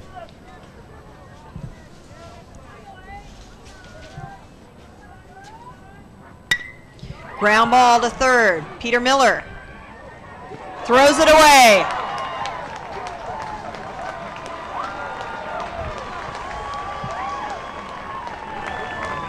Peter Miller just having a tough time at third, the second error that he's committed today. And on this one, ground ball, he made a really great footwork in getting over, but in some ways it's just stand too tall. The release point was too high. In some cases you just want to stay crouched and just flick the ball over, because he did have the time to do that. But needless to say, you got your leadoff runner aboard here in the 6th inning, and another change. That's right. We thought we were going to see Bantalon. Instead, it's number 32, Cody Casino, the 5'10" junior. Number 32. As ball 1 thrown by Matthews. And I'm assuming, Kirsten, in this particular case, you have Casino that is probably a better bunter, able to put the ball in play and try to advance Rodriguez over to second. So, top of the order on deck, Stephen Smith, followed by Devine and Cummins. No outs, 1 on for Live Oak, and it's their running back from the football team, the speedy Steven Rodriguez. Casino up at bat. 5'10" junior, plays second, used as a utility player, and see fouls the bunt back.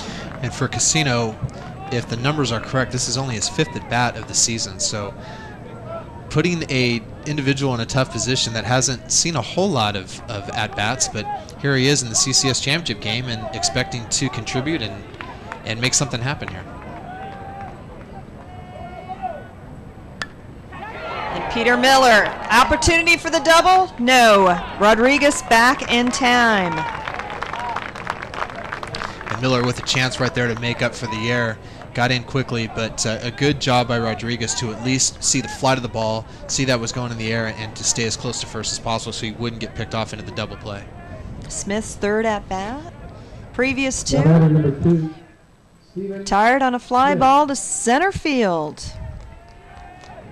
Smith, wide receiver on the Live Oak football team, the 5'9" senior, the leadoff hitter for the Acorns.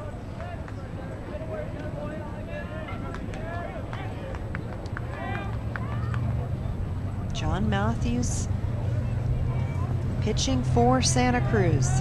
It's the sun trying to peek out from behind pretty serious cloud cover. And it wouldn't surprise me if we see a pitch out here either. Matthews doing a very good job of keeping Rodriguez aboard, and one failed attempt to get him over, so you may see a pitch out. The bunt laid down. Matthews mishandles it, and 2 are aboard for Live Oak.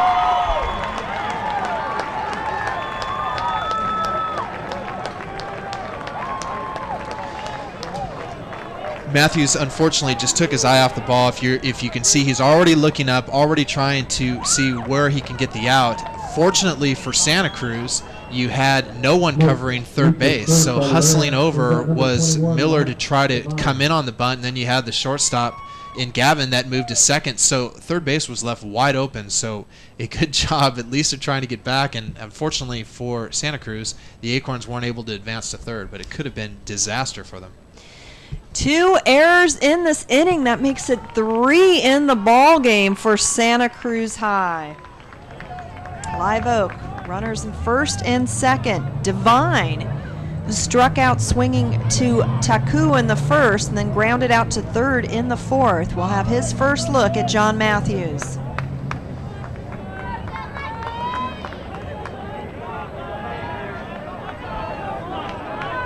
One down, 2 on for the Acorns. And the curveball. Ball 1. That curveball just missing high. Matthews has got to just keep the ball, but you can't allow for a walk here, so he really has to focus on pitching strikes, try to get a ground out, or at least a ground ball, and if you're Live Oak, you just want to try to get the ball through the hole somewhere. That's a good stop by Freeman right there as well. Yes. What a situation for John Matthews to come into. 6th inning of a scoreless CCS championship game.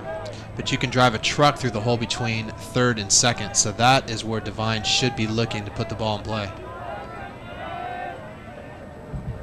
Cummins on deck, their best hitter.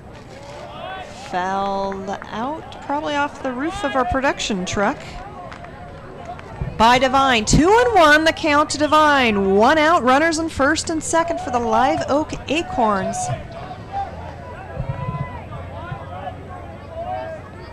And there it is, as you can see. That is where he wants to put the ball in play if he can.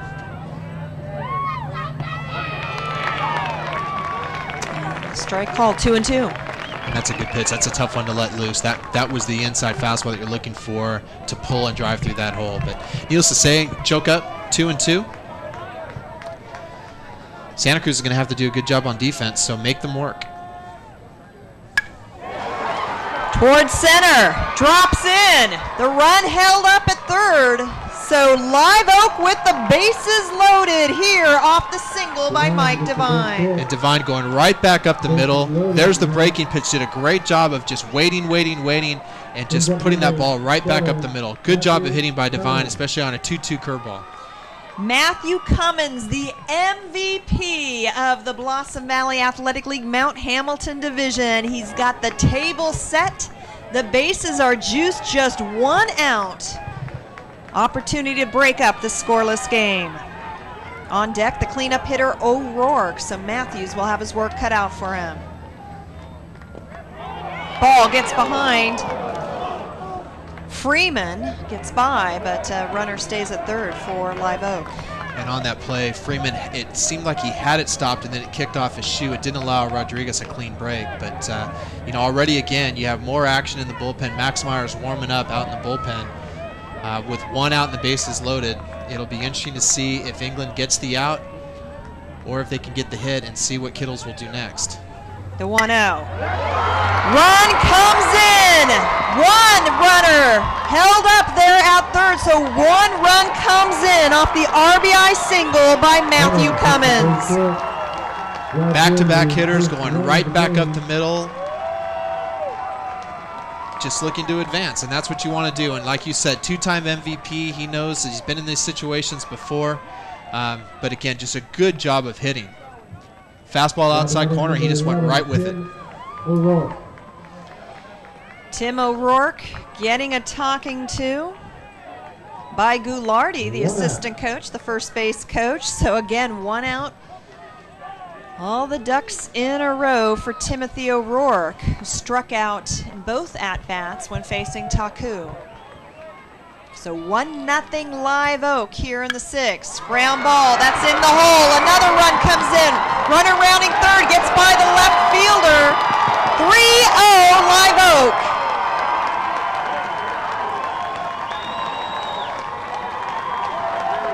O'Rourke just able to find that release point by Matthews. Just a hard grounder right through the hole, base hit. And Taku just not able to come up cleanly, which allowed 2 runs to come in. But, like you said, you find that release point, it just makes it an easier time at the plate. And unfortunately, that's going to be it for Matthews as we see Max Myers coming on in to face the remaining 5-6 hitters. Max Myers, the right-hander, 6'4" senior, one of 7 Santa Cruz Cardinals who won a CCS Small Schools Football Championship. He was the wide receiver for the team. And he will have an opportunity to warm up here as the Live Oak Acorns from Morgan Hill, 3-0 lead here in the top of the 6th.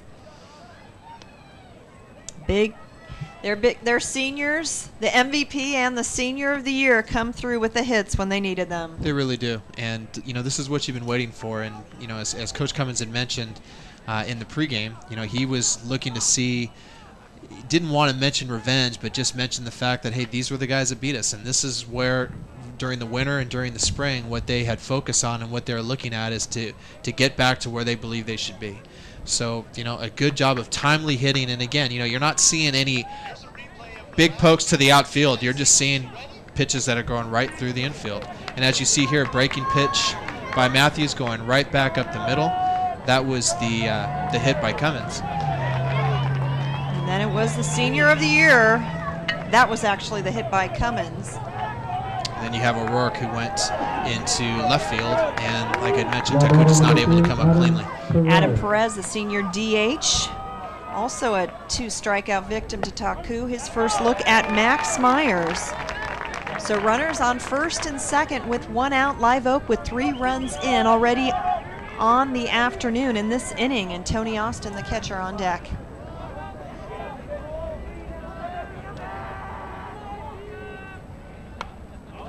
Check swing, fouled off for 0-2. And Myers working quickly. Similar to what he needs to do, he just cannot allow any more of an advantage, especially from an emotional high that the Acorns are on. So just working quickly, just needs to get a quick out if you can. And if you're Perez, you just want to make sure you protect yourself. See Myers faking the throw down, no one covering second, obviously. Cummins aboard on second, O'Rourke on first, and their senior classmate, Perez, up, facing an 0-2 count. Good frame by Freeman, but called a ball. And that's good patience by Perez.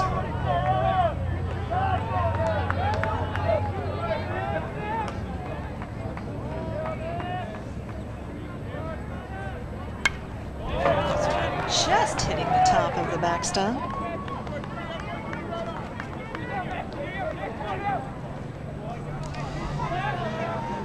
By no means, though, is this game over. If you think about the opportunities that Santa Cruz has had and just been unable to get those runs across, I mean, with that kind of firepower they have in the lineup, this game is far from over. But it's now a matter of Myers just getting this fire put out quickly. Sent toward left, Taku moving. And dives and makes the play. So second out. Sidewinder curve and just going to the opposite field with it is Perez. And again, just a great job of fielding by the Cardinals. They continue to impress and, you know, making the plays when needed.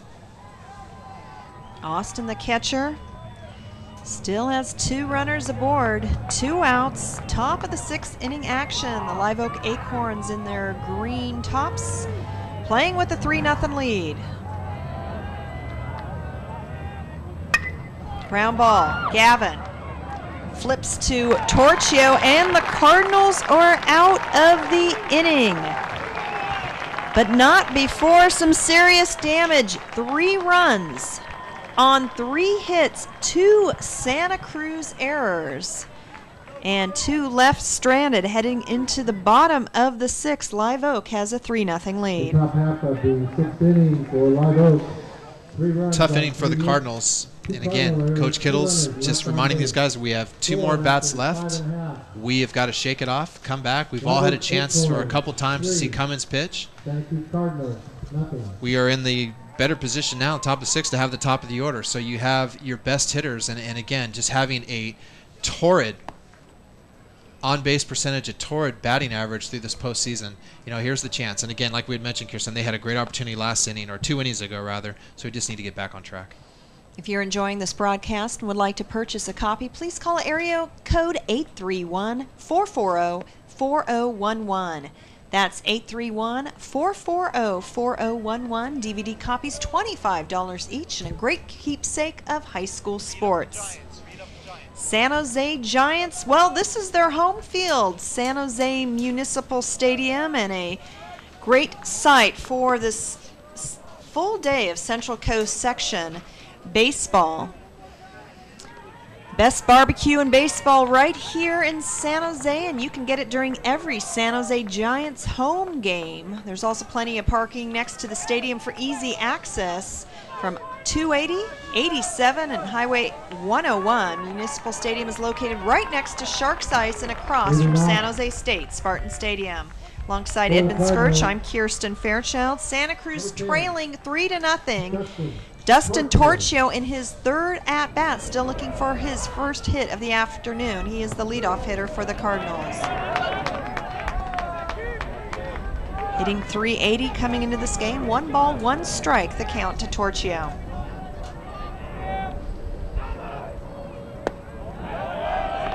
Two and one. Cummins working all aspects of the plate with Torchio going fastball inside, curveball outside of the plate, fastball down the middle. So it'd be nice if he continues to try to work the outside of the plate with that curveball that he has. I'd love to see Torchio just take it opposite field for that base hit.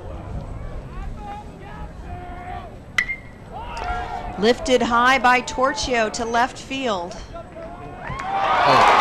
And O'Rourke drops the ball, which allows Torchio to ease into second. Let's take another look.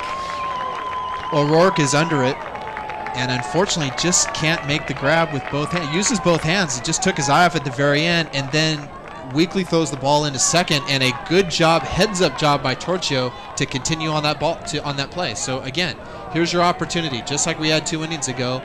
Nobody out, runner on second. And it's Dylan Gavin. Sutton goes for the dive. Throws out Gavin, but the run has been advanced to third. And I'll tell you what, Kirsten, Sutton has done a great job at shortstop today. Good breaking pitch by Cummins. Gavin waiting on it, hits the ball sharply, but it's Sutton with that backhand and just that strong arm. Great pickup by Forestieri. But again, runner on third, 1 out. So this is the opportunity to get back in the game, or the Acorns to shut the door. Freeman, the catcher, 1 for 2 with a double back in the 4th inning. Big cut for 0-1. Remember, he hugged the right field line. Back in the 4th. And the off-speed, he's behind in the count, 0-2. And those are the curveballs that I think Cummins wants to throw. You want those backdoor curveballs, because as Freeman has shown, he can turn on the fastball and turn on the inside pitch quite well. So Torchio wants time to tie his shoe, and he is awarded it. Coach Kittles will be the first one to say, hey, we'll take one, we'll just get one at a time. But just to get off the schneid and give these guys just the confidence that, hey, you know, we're still in this ballgame. On deck is Miller, Peter Miller. 1 for 1 with a walk. Santa Cruz trying to bring a run home. Off the error of the left fielder, Tim O'Rourke. Torchio now down at third. 1 ball, 2 strikes to Freeman. And errors have been proving, as Santa Cruz will admit, errors have been proving to be just the biggest problem child. The run comes in, and the second baseman doesn't make the play in time. What is going on with the errors today? Torchio comes in. It's a 3-1 lead for Live Oak. Balls is playing tricks today. Good breaking pitch by Cummins. He got what he wanted. He got the ground out, but unfortunately just trying to take a scooping stab at it is the second baseman, Smith, and not able to come up cleanly. So 3-1, only 1 out, and still a runner on. Miller in the batter's box. Matthews on deck. And Peter Miller with the 2 errors committed in this game. Really an opportunity to make up for it here. And you have Cummins now just pitching on pure emotion, just rearing back and firing those fastballs because he knows that he should have had the second out. 1-1 to Peter Miller. Miller again, 1 for 1 with a walk. As Cummins comes straight back for 1-2. 1-2 to Miller.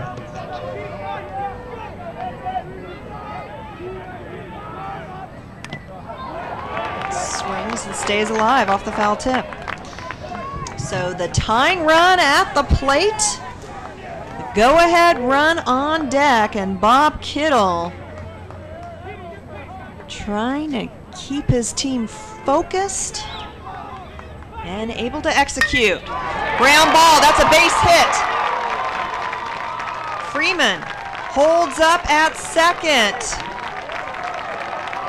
So 2 errors in this inning and a hit, and Santa Cruz has the go-ahead run at the plate. And hats off to Peter Miller by seeing a curveball inside, fastball on the hands, fastball across the plate. The setup was a fastball outside, and Miller went with it. So it was the right call by Cummins and Austin to throw off the outside portion of the plate. But a good job by Peter Miller, as he's shown all day. Just patience at the plate, doing a great job of situational hitting. And again, 1 out, runners on second and first. And, you know, if anybody deserves right now to come through with a base hit and help his own cause, it's John Matthews, who just has not had the kind of postseason that he'd hoped for, and was a part, at least being on the mound, of that real rough 6th inning. So here's a guy that I think you just want to cheer for, and you'd like to see Matthews at least hit the ball hard, try to put in play or something from a Santa Cruz fan's perspective.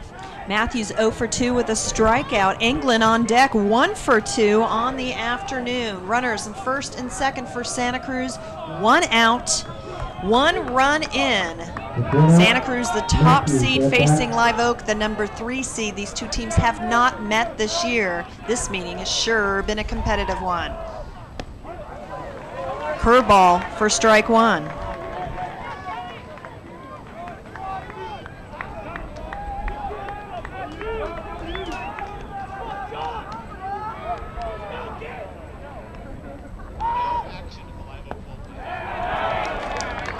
The 0-1, that's 1-1. So no one up in the bullpen for Live Oak. O'Rourke, who we would probably see, is playing in left field. They are the two aces, Cummins and O'Rourke. Big swing by Matthews. Curveball fooled him. Curveball did fool him, and you can tell that Matthews really wants to wait on that fastball and drive it somewhere, and that curveball just, he wasn't ready for it.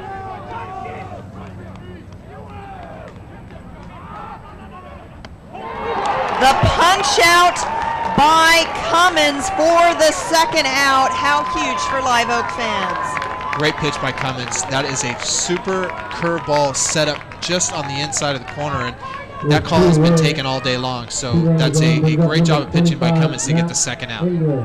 England singled back in the second, grounded out to short in the fourth. 2 outs, 2 on.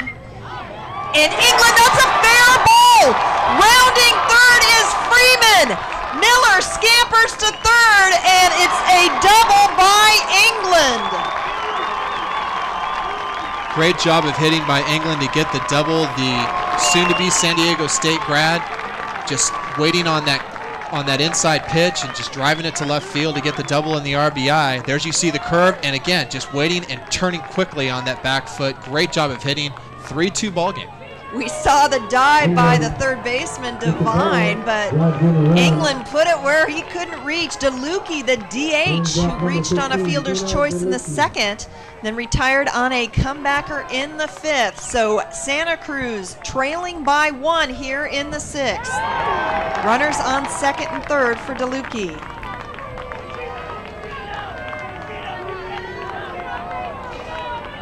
Yeah, errors just hurting both of these ball clubs, and big-time hitting coming after those errors.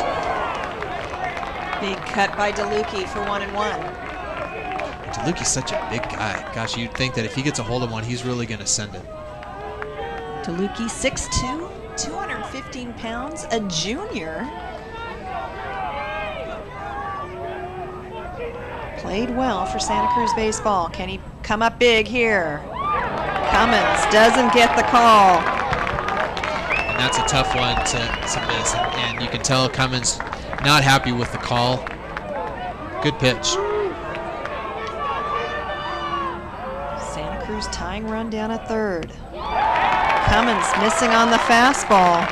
3-1. Load the bases. On deck is Maury, who's 1 for 2.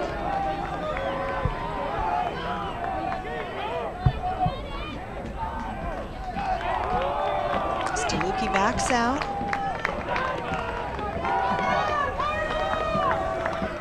Here are the fans cheering on their respective teams. Here we go.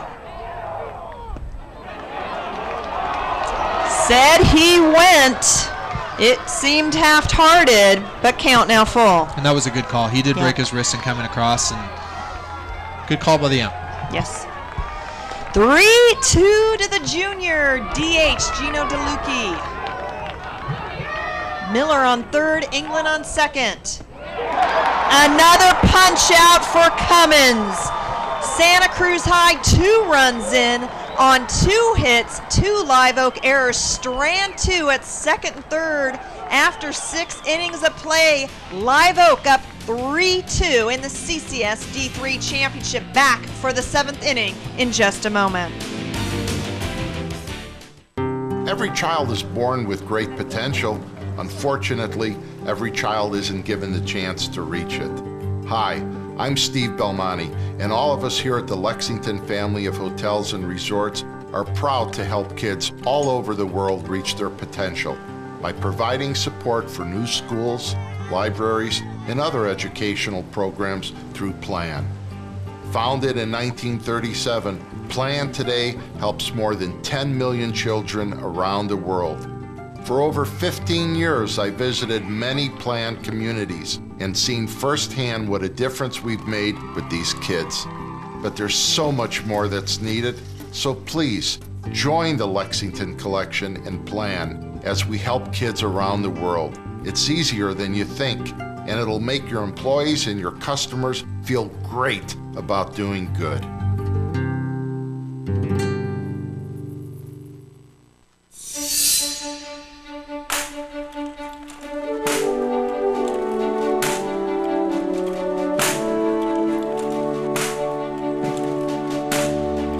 There are those who dedicate themselves to a sense of honor, to a life of courage, and a commitment to something greater than themselves.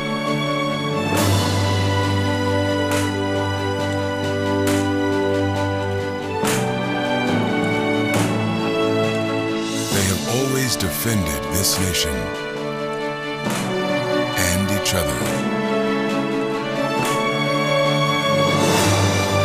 They still do. The few, the proud, the Marines.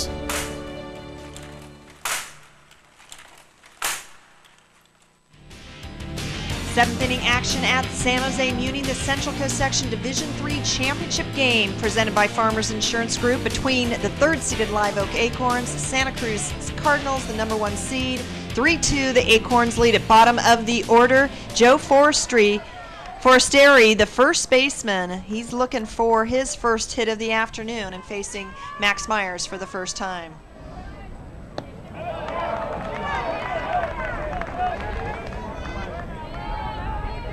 Joe Forestieri leading off the top of the 7th.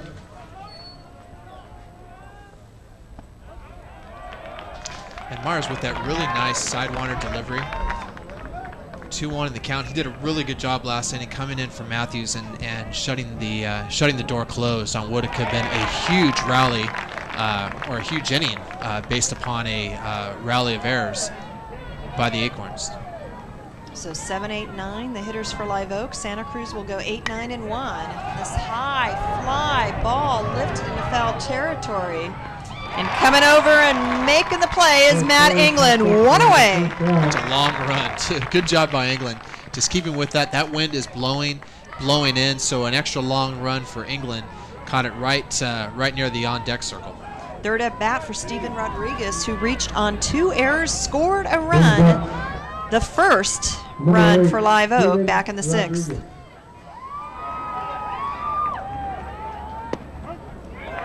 Strike 1.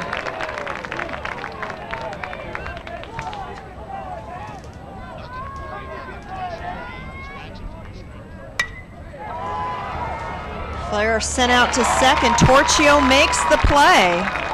2 up, 2 down. And up comes Mancias.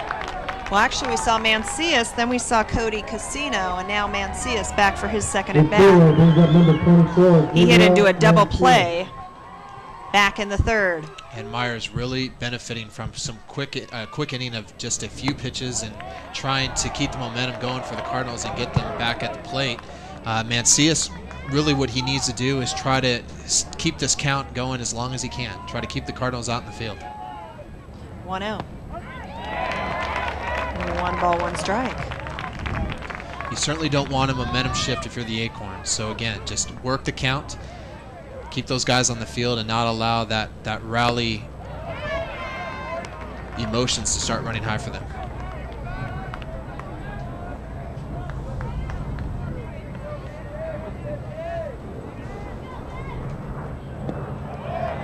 Myers. 3-1 the count.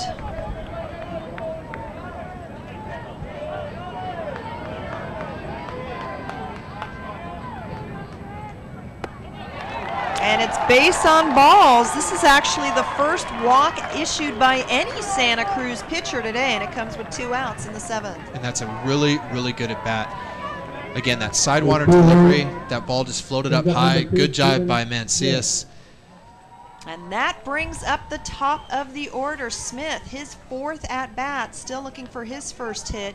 He reached on an error in the 6th and scored the 2nd run for the Acorns. Myers opens with strike 1. And of the 4 hitters that Myers has faced this inning, he started 3 with curveballs.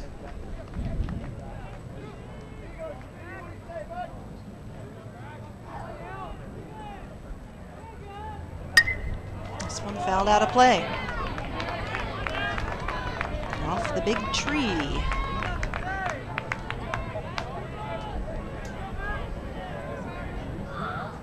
How imperative is it for Myers and Santa Cruz to get out of the inning right here with Devine, Cummins, and O'Rourke looming? And he does.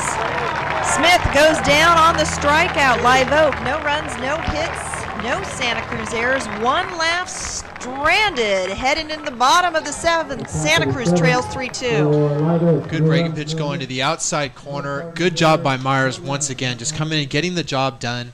Limiting those Acorn hitters from starting not only a rally, but really not taking the wind out of Santa Cruz sails, because after a really poor top of the 6th, they came back, or bottom of the 6th, they came back with a strong top of the 7th.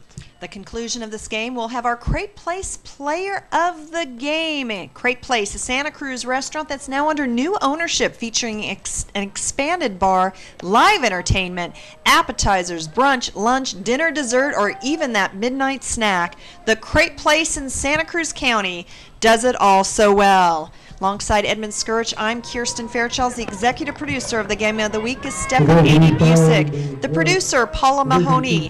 The director, Craig Judson. John Perali is our video engineer. On graphics today, Craig Goldstein. Ron Holman on replay. Ryan Mulligan is the audio operator. And on camera, Woody Carroll, Jack Benson, Chris Thompson, John Boucher, scorekeeper, Carrie Rognaby, and a big thanks to the Central Coast section, Nancy Lazenby Blazer and Ray Mialovich, to the San Jose Giants, Juliana Paolo, Zach Walter, and Lance, and as well to Live Oak, Santa Cruz, and the Baseball Officials Association. It's Derek Morey with the ground ball. Sutton with the high throw, but what a play by Forestieri to keep his foot on the bag. And no, the call has been overturned by our home plate umpire. And that's a good job of asking for assistance there, and the home plate umpire being right on that call. It had appeared that Forestieri took his foot off the bag and trying to make that. You have Coach Cummins who's going to come out and argue that how could you miss that call when you're right there next to the bag. But again, that's why you have 3 officials. So we see Sutton, who's had a great afternoon at shortstop. It's hard for us to tell from that angle what exactly Forestieri's feet were doing. Cummins still out, giving an earfill. But that call overturned by the home plate umpire. And actually the home plate umpire, I think, had a better vantage point. He was in front of home plate on the inside portion of it. So I think he was able to see if that foot was on the bag or off. But, Coach Cummins has every right. I mean, yes. From a first base official, you're right there on the bag and, tough. And like Coach Cummins' first one to say, if a 3-2 game, we can't afford any gimmies and want to make sure that the call's right. But I think they did get the right call. So the error committed, that is the 3rd for Live Oak defense. Taku, the pitcher, comes in. Had a sacrifice bunt in the 3rd, went down looking in the 5th. Runner on, no outs, bottom of the 7th. Santa Cruz has a tying run on 1st. Bunt laid down. Cummins goes towards 2nd, makes the play, but can't turn the double. So Taku reaches on the fielder's choice. And that was an easy grab for Cummins to make on the bunt. Taku a little bit too hard and sending it right back to the pitcher. Just an easy throw for Cummins. And thank goodness for good speed on the base pass for Taku, so he didn't go into what could have been an easy double play. Top of the order for Santa Cruz, Torchio. Still looking for his first hit. Reached on an error when O'Rourke dropped that fly ball in left field. Went ahead and scored the first run for Santa Cruz. It's tying run on, go ahead run at the plate as Cummins throws down. Live Oak 2 outs away from claiming their first ever CCS title in baseball. And Torchio pokes a bunt foul. And I know that Coach Kittles has far more experience at this than I, but I think I might allow Torchio to hit. You got Gavin that can hit behind him, and you don't want to give up the out, unless he feels that Torchio can bunt for this base hit. But with Divine playing as close as he is at third, I think that I would let Torchio hit. We'll see what happens. 0-1 the count to Torchio. Swings away and swings it out of the park. Foul. So 0-2 to Torchio.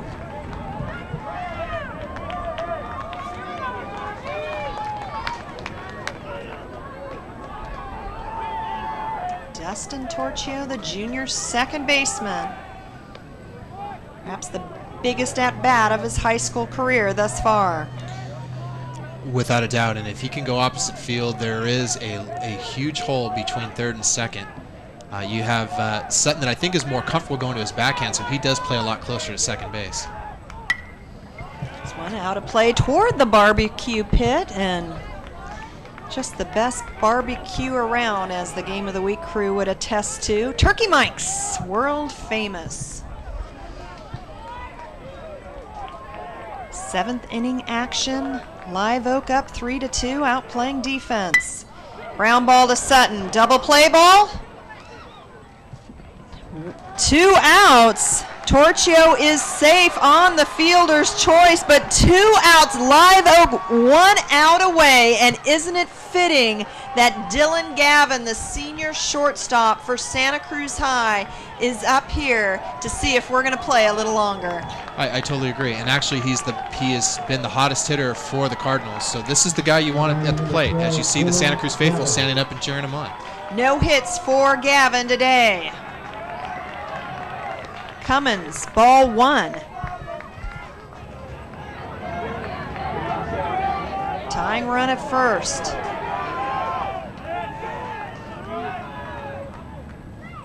Ground ball hit hard to Sutton.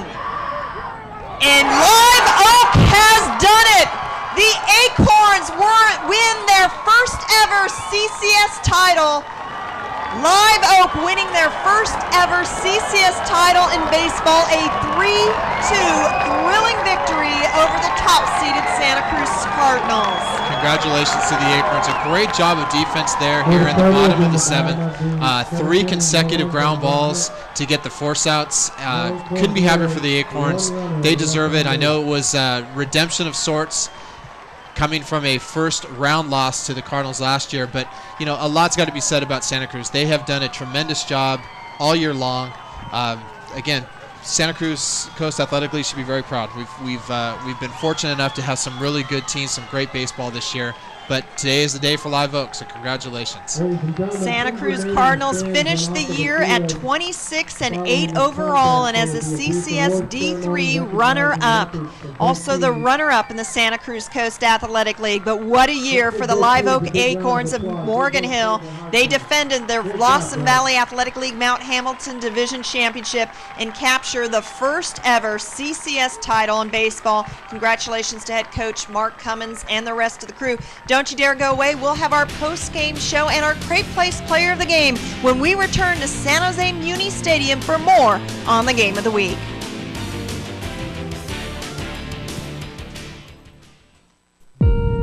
Message of the day. Tanning beds are for losers. Their UV rays can be up to 15 times stronger than the sun. Trust me, it's so not as safe as you think. I'm telling you as a friend. Tanning beds can increase your risk for cancer, including melanoma, the deadliest form of skin cancer, which is the 2nd most common cancer for women in their 20s. At the end of the day, it's so not worth it. Oh my gosh, there are so many risks. It can cause ugly wrinkles and age spots and can ruin your skin. And if you get skin cancer, you could be messed up beyond all recognition. Please don't tan. Without a doubt, tanning is so over. End of discussion. Overexposure to UV rays is the leading cause of skin cancer.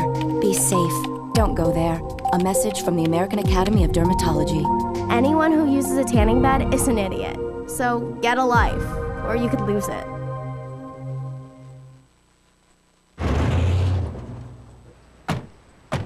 You work for the government, right? Can you tell me how to get student loans for the kids here? Oh, I don't know about that. You want to see a geyser? Back in the car. Need federal, state, or local government information? Go to the official source, USA.gov.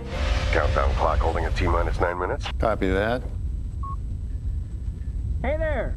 You work for the government, right? Great, because we just got married and the wife here needs to change the name on her driver's license. Stone Karpinski. I'm hyphenating. Mission Control, I think we have a problem. Go to USA.gov for everything from renewing your passport to changing your driver's license. Well? You work for the feds, right? Can I find a slightly used hatchback at one of those government auctions? Something roomy but practical. With a sunroof? With a sunroof. You know. USA.gov. It's government made easy. 95.3 KRTY's Outlaws in the Outfield, featuring Jason Aldean and Emerson Drive, presented by the San Jose Giants.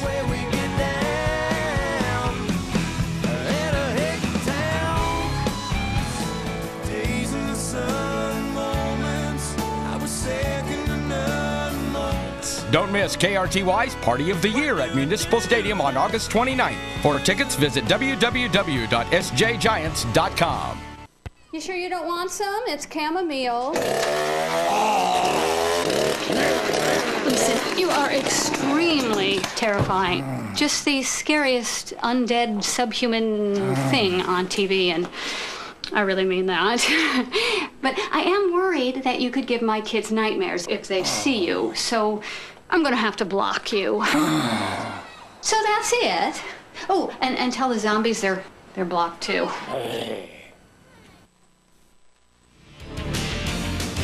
Welcome back to San Jose Muni Stadium. The Live Oak Acorns, the first ever Central Coast section title in baseball. The D3 champion, a 3-2 winner over Santa Cruz High today with Edmund Scourge. I'm Kirsten Fairchilds with the entire Live Oak team. And our Crate Place player of the game, the starting pitcher, the senior, Matthew Cummins. Matthew, congratulations. Please accept a $20 gift certificate to the Crate Place. You're going to have to come on over to Santa Cruz County. Maybe you can pick one or two or bring the whole team on over and celebrate. Edmund, I know you were really impressed with this guy on the mound today. You did a great job today. Great job pitching. What I was most impressed with, how quickly you work on the mound. Is that something you've always practiced and always want to do as far as a pitcher? Does it help you and prepare and try to stay ahead of hitters? Yeah, definitely. I like to just get ahead right away and work at a fast pace is what I do. From a pitching perspective, a lot of first pitch curveballs, fastballs on the inside and outside, but I was most impressed with your hitting. Great job with the single and the RBI. A few mishaps on defense, but all of you came through as a team real well, did a great job. So what's next for you? What do you have next on plan? We're going to Disneyland, baby. We're going to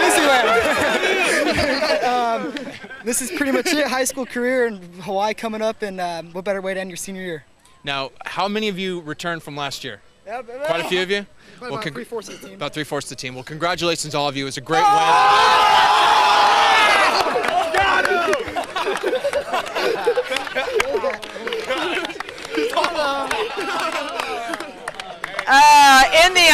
In the eyes. We don't have a towel for him. Matthew Cummins, our Crate Place player of the game. I guess that's how they celebrate Morgan Hill, huh? Congratulations to the team, the Live Oak Acorns, a 3-2 winner, the 2008 Central Coast Section Division III champions. Serving mouth-watering crepes for more than 34 years, the Crate Place, now under new ownership, is just the way you remember it, only different. Catch a live musical performance on our new stage in the back garden, or join some friends at our expanded bar. There's always something going on at the Crate Place, and of course, we're open late every night. Come on in and reconnect with your favorite brunch, lunch, dinner, or dessert crepe. Located at 1134 Soquel Avenue in Midtown Santa Cruz, kitty corner to the Rio Theater. The Crate Place, a Santa Cruz restaurant. When you drive for a living, you buckle up every time, whether you drive one of these or one of these. Truckers know what I'm talking about, because no matter how good a driver you are, trouble can still happen. That's when you want to keep your safety belt on to keep you steady, behind the wheel, in control, and looking out for everybody. Safety is a professional driver's responsibility. Remember, you're the one who drives for a living. A message from the U.S. Department of Transportation.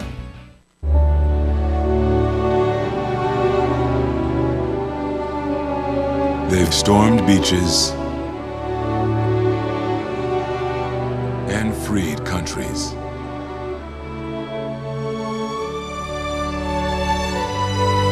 Protected the weak and defeated the strong. Shown courage and compassion. They've raised our flag and our hope.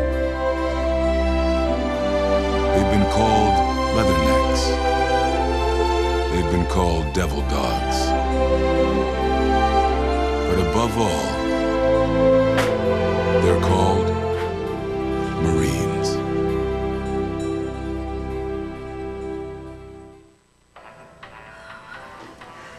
Are you ready? Yes. The unveiling. Oh. Fantastic. Oh, look at you. You look. Ooh. You almost look like a model, I swear. I never say this to anyone, but it's perfect. Today, people seem to care a lot more about how good they look than how well they see. And that's a big mistake, because an eye doctor can see things you can't, like the first signs of glaucoma and other serious health conditions like diabetes and high blood pressure. Conditions you want to know about sooner, not later. For men and women over 40, it might be wise to look into your eyes to see better and be better. For more information, visit checkyearly.com.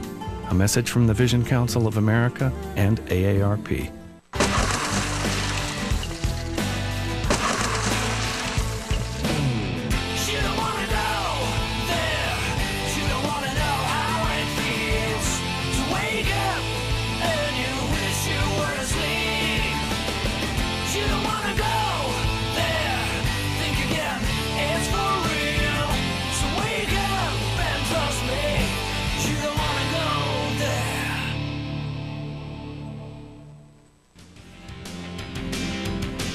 The Live Oak Acorns are the 2008 Central Coast Section Division III baseball champions, a 3-2 winner over the Santa Cruz Cardinals on a cloudy afternoon in San Jose that has now begun to sprinkle a little bit. But Edmund, we saw Santa Cruz, the top seed, facing off against the third-seeded Live Oak Acorns, and the Acorns just a little too much today. And you made a good point earlier today about they were really equally matched. You had good situational hitting by both teams. Obviously Santa Cruz with much more power numbers than I think the Acorns had. But the pitching was phenomenal by both Alex DeCou and also by Matthew Cummins. Matthew Cummins on the hill for Live Oak, our Crate Place player of the game. Let's take a look at the highlights from this one. And starting off with that sixth inning, after a couple errors, some good situational hitting. Divine with the single up the middle. This was to load the bases. And then you had the 3 and 4 hitters, and Matthew Cummins being one of them, with a base hit right back on the middle on the outside fastball. That brought in a run. The Acorns to score 3 runs that inning, and no better than O'Rourke going right through the hole, getting under the glove of the Cardinal shortstop and able to get 3 runs. But Santa Cruz came right back. Same thing after a couple errors. You had Peter Miller with a single and an RBI, and then Cummins settled down. Good breaking pitch to get Matthews on the strikeout. A good turn by England to get the double. This scored a run to make it 3-2, and just like that, you thought Santa Cruz was going to come back. And DeLucci actually, this batter, had a few good pitches to hit, but that breaking pitch right on the inside corner, able to get the strikeout. 3-2 the final. And the Santa Cruz Cardinals, what a season they had. Their big win over Aptos up at the Oakland Coliseum, McAfee Coliseum. They came back here. They were mowing through the competition, Edmund, but just ran up against an ultra-tough Matthew Cummins in the Live Oak squad. Matthew Cummins, one of 7 strikeouts that he had, only 1 walk, so again, did a great job of pitching today. easy to pick him as the Crate Place Player of the game.